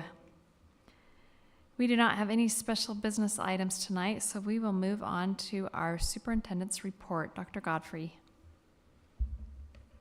I just want to echo what you said earlier about everyone who jumped in to help with snow removal. I know that everyone was impacted by having a historic 2 virtual days back to back. That impacts families. We did our best to get information out early. It takes a lot of work to make those determinations. We can't always do it the night before, but I was glad that we were able to do that this time. Lots of people whose job does not include snow removal were involved in snow removal and in helping make things safe. And, you know, with the amount of snow we received in Jordan District, it just really was not possible to have properties ready to go. That being said, a ton of work went into making extracurricular activities possible at the high school on Thursday, and middle school and high school classes returning on Friday. Took a Herculean effort, and it was really something to be proud of, that everyone came together and made that possible. For those listening, we use outside contractors for the parking lots, and we had really good response from them, but they have other clients as well. So it was just the whole community was impacted. Cities were impacted, and so we had a lot of really good feedback, even when it was difficult for families. We had a lot of support, and so I know that this impacts everyone in different ways, and can be more positive or more negative depending on how it impacts you. But I just really appreciate all the effort that families and employees made to get through a complicated and out of the ordinary week. Were there any students involved in the snow removal, like with shovels on some of the sidewalks, or?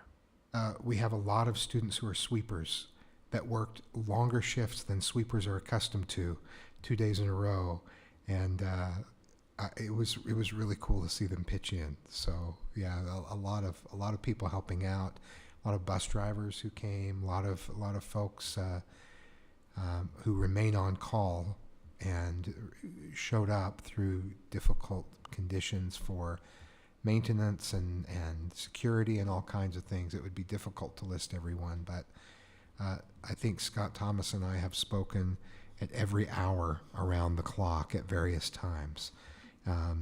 If you shaded in a calendar and a clock on when we've spoken, it's around the clock, and it's throughout the week, and that's a man who doesn't sleep until April. So we appreciate all of his hard work. And Paul is the same way. Paul has folks out warming up buses, driving routes. Paul is a part of that team. Like I said, I start naming people, I'm going to leave a lot of people out. Dave Rostrom on the phone left and right. And when I hear from these people that we need to think about closing school, it's a group conversation, but their opinion means a lot to me. I really rely on them, and I trust them. The other comment I would make is, sorry, I do this a lot. One of the students here tonight, his mom was here. One of the students here who did the flag ceremony, his mom was here. And his mom was my student 30 years ago. And it was so fun to see her and talk with her, and to talk with him, and to tell him, I knew your mom when she was your age. And I said, I certainly look old enough to be your mom's teacher, don't I? And he said, no, you look really good. So that felt good too, on top of getting to see my former student. But it reminded me of just how much I treasure the relationships that you get to make as an educator, and that you get to make being part of Jordan School District specifically. A lot of great people, and I love those mini reunions, those opportunities to reconnect, and it speaks to the really the joys of being an educator. I still miss teaching. I still miss the classroom, and I miss those student associations, and so I was glad to get to renew one of those tonight. Can I ask a question about snow days? Sure. So just to be perfectly transparent to the public, this is not a board decision. This is an administrative decision, and it has a trickle-down effect. But I have heard that one of the considering factors of keeping schools open is kids would not eat that day. Is that really a true consideration? Because with the principal pantries and things like that, I would hope a kid would have more than a one-day supply of food at their house. we were able to make an announcement before the end of the school day to prepare for the possibility of a snow day. Now, we don't make that announcement very often because many times forecasts turn out to be wrong, and we don't want, once you make an announcement like that, it starts to feel inevitable. And so we're cautious about that sort of announcement, but it does allow for schools to be mindful of those who may be in need of food from a principal pantry to be sure that they're taken care of. Our primary factor is safety. Can the buses roll? Have streets been cleared? And when we hold school, then it gives the option of coming to school. And so those are decisions we don't take lightly, but safety is really the primary factor. And you're looking at more of a global look. I think what was tough with this storm is the winds, because I'll just be honest, I got like 4 or 5 inches because it all blew away, probably over to the school. It blew into my yard, I believe. So My I front was porch, amazed actually. to look at everyone else's. My other question was our hourly employees. So on a day like that we go virtual, do we continue to pay them, or they just lose the salary or the money? No one loses salary on a day like that.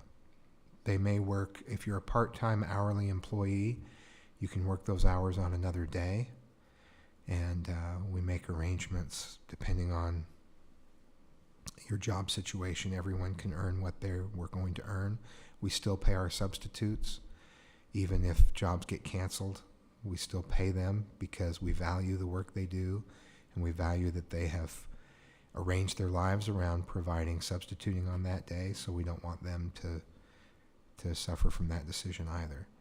We do still receive reimbursement from the state for transportation when we have to have a virtual day. And so we really want employees to be safe and to still be able to earn what they expected for that week. Excellent, thank you. It's a tough decision. I think you did a great job, so thank your staff for that. Thank you. Thank you. Our next agenda item is committee reports and comments by board members. Do we have any reports? Mr. Dunford. Finance Committee would like to report to the board that we are pursuing an RFP for a new internal auditor. We are glad to accept that assignment to do it as a Finance Committee. If any of you would like to participate in that RFP process, please let me know. If I don't hear from any of you, the 3 of us will move, or the 4 of us with John, will move forward in hiring a new internal auditor. We will come back and report when we have done so. Thank you. And while I'm reporting, can I report on LEAC? LEAC will be meeting on either April 4th or April 18th. And I would love to request as many of you as possible, because this is mostly going to be a sounding, listening activity. I asked LEAC to be prepared to seek feedback from their faculties and be prepared to answer 2 questions. I will read the exact questions that I sent out today just so everyone knows. Question number 1, what impact are you seeing by the changes that were implemented this year? Please familiarize yourself with the proposal the superintendent made to the board in 2022. I will send a follow-up email in a few days with the audio recording and a PowerPoint presentation that he used. The board sought a $30 million tax increase in order to fund this plan. As it has begun to roll out, what impact are you seeing? In what areas of his plan have you not yet seen fruition? What suggestions would you make to make his plan more successful? Question number 2, what can we do to fill the vacancies that exist among our educational support professionals? The board is aware that unfilled positions in our support staff are having a tremendous impact on each of you and your faculties. What can we do? What brilliant ideas could you bring to the board to help mitigate those vacancies or fill them? So they are proposing to come back and report on those 2. Therefore, I foresee this meeting as break into small groups and put one of you with each group, and then you just take notes and listen. I have already received one brilliant observation about educational support professionals. So I have sent out emails asking for which date would be better. I've heard from about half of LEAC. So I can't really commit yet, but if you could tentatively put both the 4th and the 18th of April down, I'll take as many of you as possible. It is not a meeting of the board, and you would only be involved with your small group. So 4 to 6 would be both meetings. April 4th and April 18th from 4 to 6. I will let you know as soon as I hear from more of them. It looks right now that they are leaning towards April 4th. And so are you going to public notify this meeting, or just because we're not I don't think taking? we need to, because you're not meeting as a board. You're just meeting with a small group in a room after I've made a presentation and I've sent them to you. Okay, I understand. So, but I'm very interested in their answers to these two questions, and I just think it would be better to put them in smaller groups so that each of you could be a listening ear to a smaller group. So I am reporting on my assignment to gather them together and answer those two questions. Hey, thank you. Anything from facilities or government relations? Okay, we heard basically from government relations earlier today. It's true. We have definitely been busy. We've been meeting every week during this session to talk about decisions that will need to be made at JLC, and we'll continue that to the bitter end next week.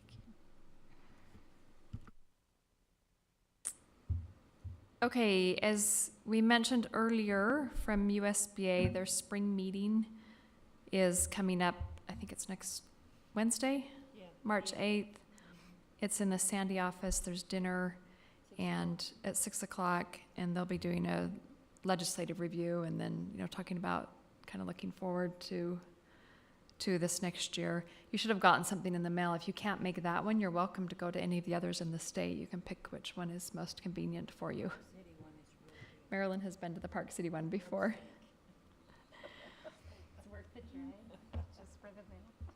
Okay, that's USBA, and then the Jordan Education Foundation, this is the time of year when they start recognizing the outstanding educators, and they've selected an outstanding educator from each school that they will go ahead and recognize.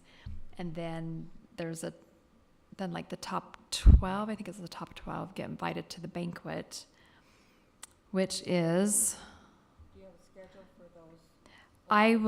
So I will send the schedule out to you of when they're giving awards in different schools, and then you're invited as board members. If you want to be there at the schools that in your area, if you want to be there, you're welcome to come and participate in that. It's a lot of fun. For those of you that haven't done it before, members of the Jordan Education Foundation are there. They go into the teacher's classroom. It's a surprise. So on this schedule, you'll see who the winners are. Do not tell anyone. You're sworn to secrecy when I share the schedule with you, because it is a surprise for that teacher. And just go into the room and cheer and present them with the award. It's a lot of fun. About what days they are? Yes, it starts next week. So, starting next week through, that's just the next couple of weeks. Get us a schedule as soon as you can. Yep, I will. And then the Jordan Education Foundation Awards Banquet for our top award teacher educator award winners is April 13th. So get that on your calendar. That'll be at 6 p.m. and it will be at the Embassy Suites here in South Jordan. And that's a fantastic event. It's a highlight of the year for sure.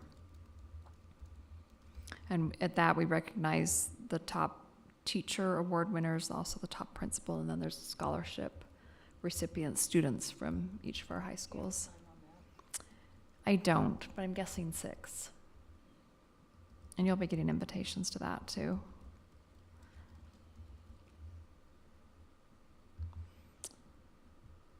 Okay, and then finally, we talked about doing a summer study session on July 18th, and we're just waiting to hear back from a couple people on schedules. But if you'll mark your calendar for July 18th, that's our regularly scheduled board meeting. But we'd like to start earlier that day and do a summer session first, starting at 1 p.m. So if you'll just put that on your calendar as a hold, and then we will finalize the schedule as it gets closer and give you more details. Okay, any other board members, comments or reports? All right, we have one study session item to finish up and then some closed session items. So we will take a break for 15 minutes and meet back in the study session room.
Okay, we are back into study session. It is still Tuesday, February 28th, 2023, and we are on our rough draft of changes for our safety and security policy. So we decided I think most people were good with the additions of 4 and 5. We were going to reword 5, just so it's parallel. And then we decided not to put links in the policy, right? What does that mean, parallel? Oh, just so. So they're written grammatically correct. Thank you. So number 5, instead of parents will receive, because 1 through 4 don't start out with a subject and a verb. It'll just say yearly communication. Yearly communication to parents containing safety procedures and protocol. Okay. Is that right? That's Yes. what I wrote. So it'll be the same format of. Right, well. Yes. Because this is a sentence right Well, here. this is a noun and the rest are not, they're Or the subject of. descriptive. I honestly thought about that. Do you see that? Figure out how to reword it, so thank you. I was like, that feels off. Okay, so we're not going to put links in the policy, but as we go through these, we will consider adding possibly something to the appendix in the future.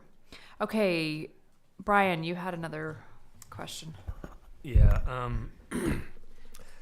In the policy, we describe at the beginning our desire to have physically and emotionally safe schools where learning can occur. We talk about safety and security in A, the physical environment in B, about an emotionally safe environment, what that might look like. And then in C, we're talking about how we're going to verify whether or not our desires are working. You know, how are we going to measure it or assess whether or not it's working? And I think C1 looks fine. I think we can determine by those 8 inspections, surveys, assessments, whether or not we have physically safe environments. My concern is how we're trying to measure or assess an emotionally safe environment. The 4 things we have listed there are whether or not each school has a code of conduct, and then a date that training has been done, district, whether or not we have a district plan with clear procedures and protocols, and then also dates of training.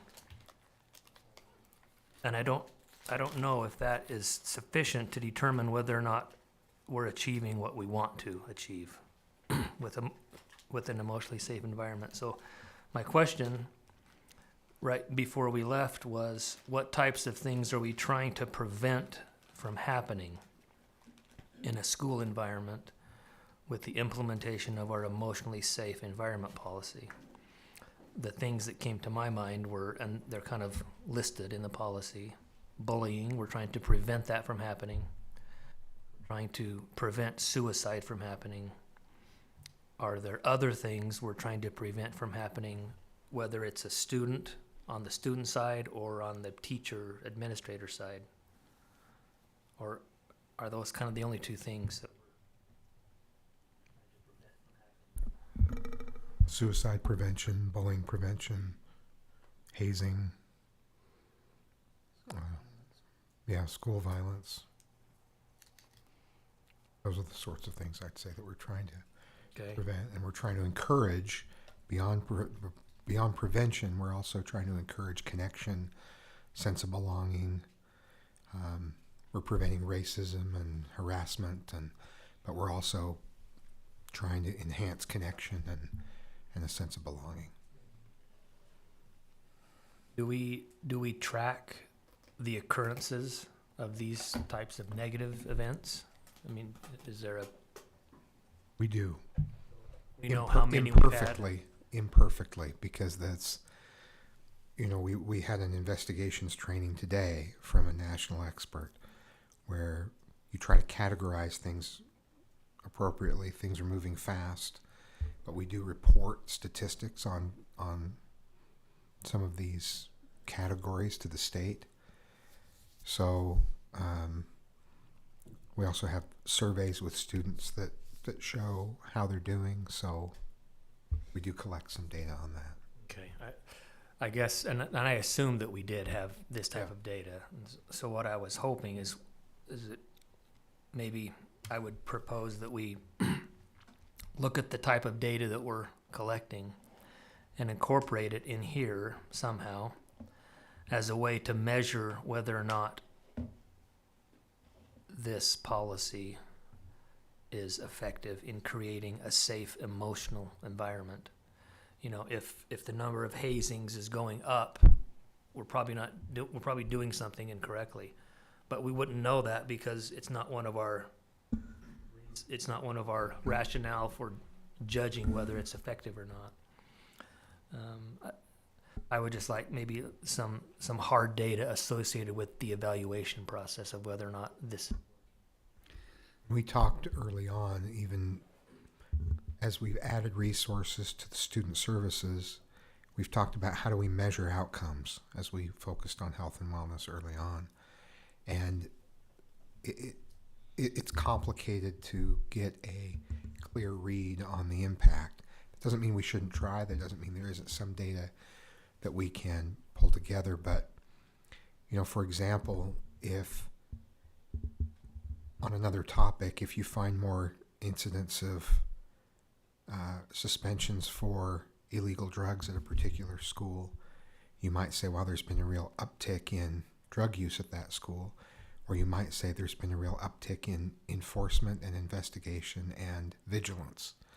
So it's difficult, you know, to know exactly sometimes what the data is telling us, are telling us. But I think there are some ways that we could put some hard data to this if that's what the board asks us to do. I think it's difficult in this area also to measure success. I was attending this last weekend down in Arizona, some mental health and suicide prevention concert, and working with some professionals down there. And we track things like suicide and mental health lots of times in failure. But how many lives have we saved from suicide? It's hard to tell, right? How many have we lost? Well, that's easier to figure out. But just there's some other things like we have an increase in the Utah Safe Utah app. And people are reaching out and reporting. I see that as a success. I hear from mental health professionals that their offices have never been busier. So what does that mean? Does that mean we have more problems, or more people are now knowing how to reach out to get help for their problems? So I don't know if offices of mental health workers being busier is a sign that we're successful or we're not successful, but it's a hard thing to put your number on are we doing great. But I think programs in place, yes, we have those, are we always trying to continue to talk about it as a board and as a district and those kinds of things. We can measure that. We can measure how many times it's been a topic of the board, things. But I think it's a hard thing to qualify. I agree. I'm sure it would be hard. I don't know. It just seemed. Your concern is well stated, but give us superficial. Propose and add one to the list. Yeah. Go ahead and add one to the list. One that I wanted to add was something like we were just talking about. Have a list, maybe a year-over-year list. We had 50 hazings, 1 suicide. I mean, just whatever those numbers are. What was it in 2017? What was it in 2018? And if it's going up, maybe this isn't working. If it's going down, then we can feel comfortable that, what we've done, what we've outlined, is having a positive impact. But then, as Dr. Godfrey said, sometimes it's hard to judge which aspect is working and which isn't. So. We do like the climate surveys, and I'm gonna forget the name of the one that the students kind of self-report how they're feeling. Sharp survey is one of Thank those. you. Yes. Thank you. I was just blanking for a minute. Like, again, I don't know that it would be appropriate to like put results or something, but we know that's being monitored. Does that need to be stated? Well, we also have dashboards that we're using in all of our secondary schools to measure those risk factors. So I think we can talk with Ben Jameson and see what we can come up with. Tell me the name of the dashboard. It's a Panorama. Yes, it's escaping me. Panorama. So we do have some measures that we can look at. My only caution is that we just don't go too far down the path of assuming it tells the whole story, but it can tell more of the story, certainly. If a parent comes to me and says, you know, my son was the subject of bullying today, why isn't the district doing anything about that? And I go to her and say, well, all the schools have a code of conduct and all the teachers have been through training. Is she going to be happy with that response? You know, I mean, that's our, those are our requirements for, yeah, we're doing everything we can.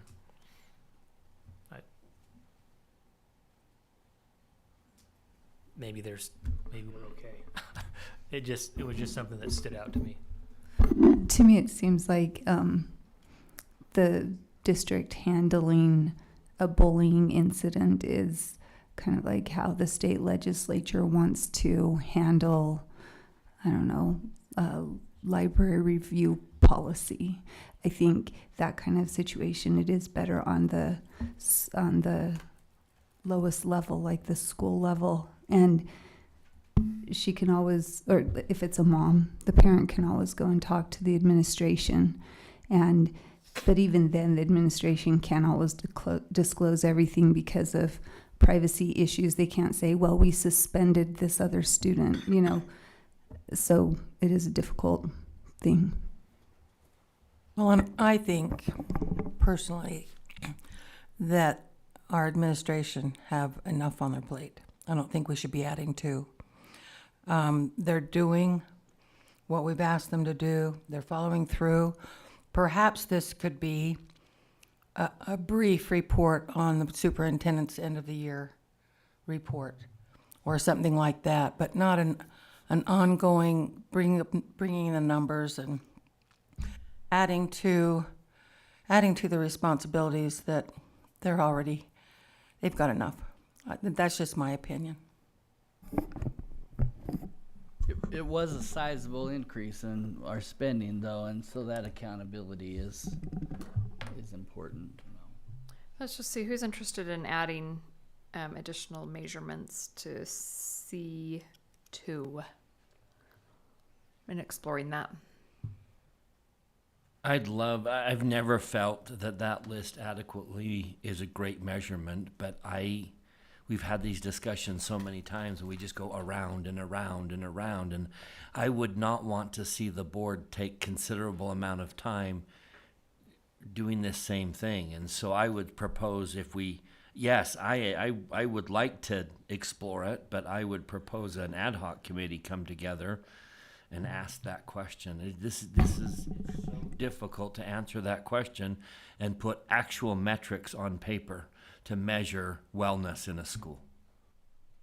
So yeah, I'm very supportive of a better list than this one, but experience tells me that that's not a fruitful discussion for the board to have during board meeting. I agree. But who else? So there's 2 people. If we've got 4 people that want to, then we'll decide what step is next. My concern with it is this feels like an evolving area that schools have been asked to deal with and figure out how to deal with social emotional needs of students. And so my worry is if we get really specific in this policy, then does that decrease our ability to quickly think of Panorama.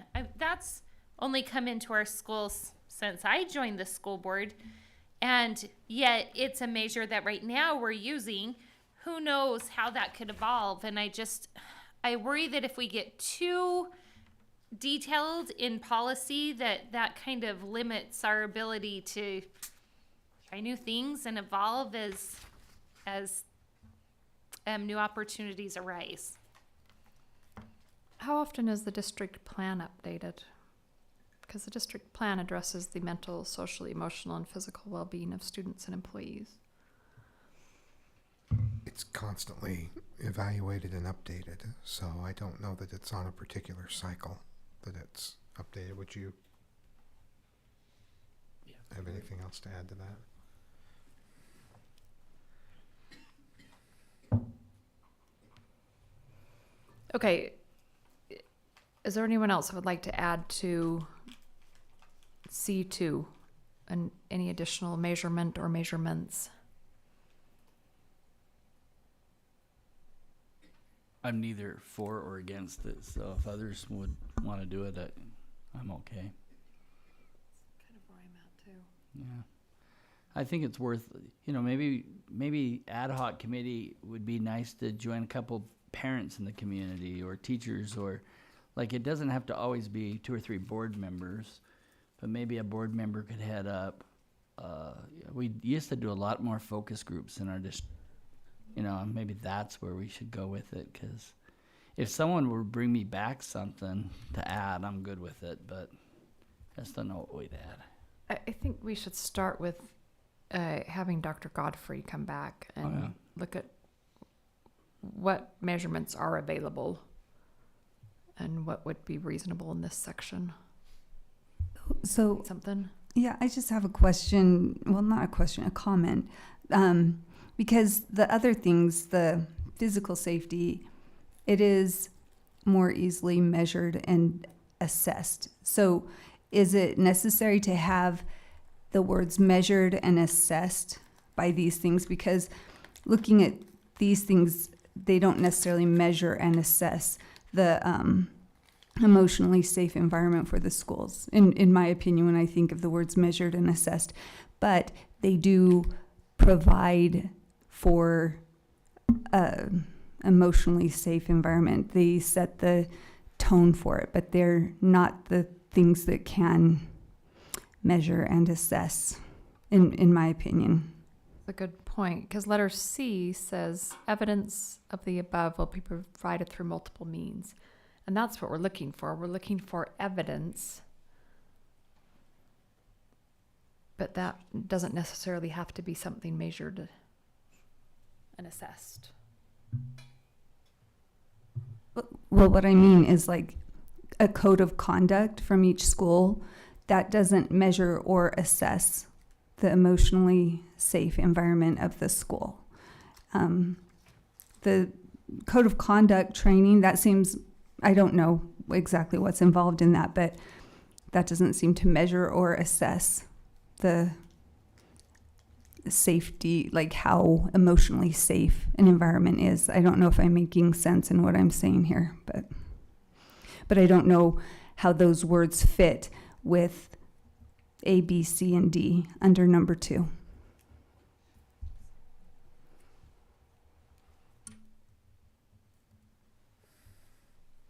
I like your idea, Tracy, though, to maybe let superintendent provide us with a list of potential data that's available and see if we can use that somehow to work it in.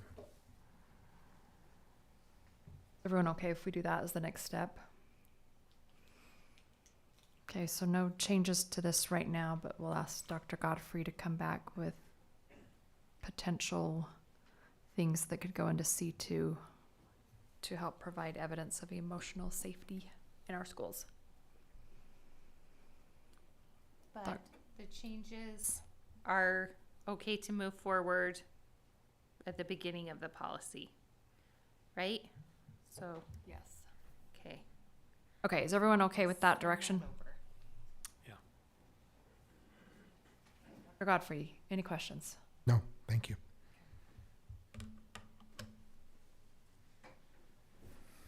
Thank you, Nikki, for your work on this policy. Okay, that is the end of our study session items. So we would like to thank everybody who came and is listening tonight. We are going to go into closed session, so I need a motion to go into closed session for character and competence of individuals, property, potential litigation, and negotiations.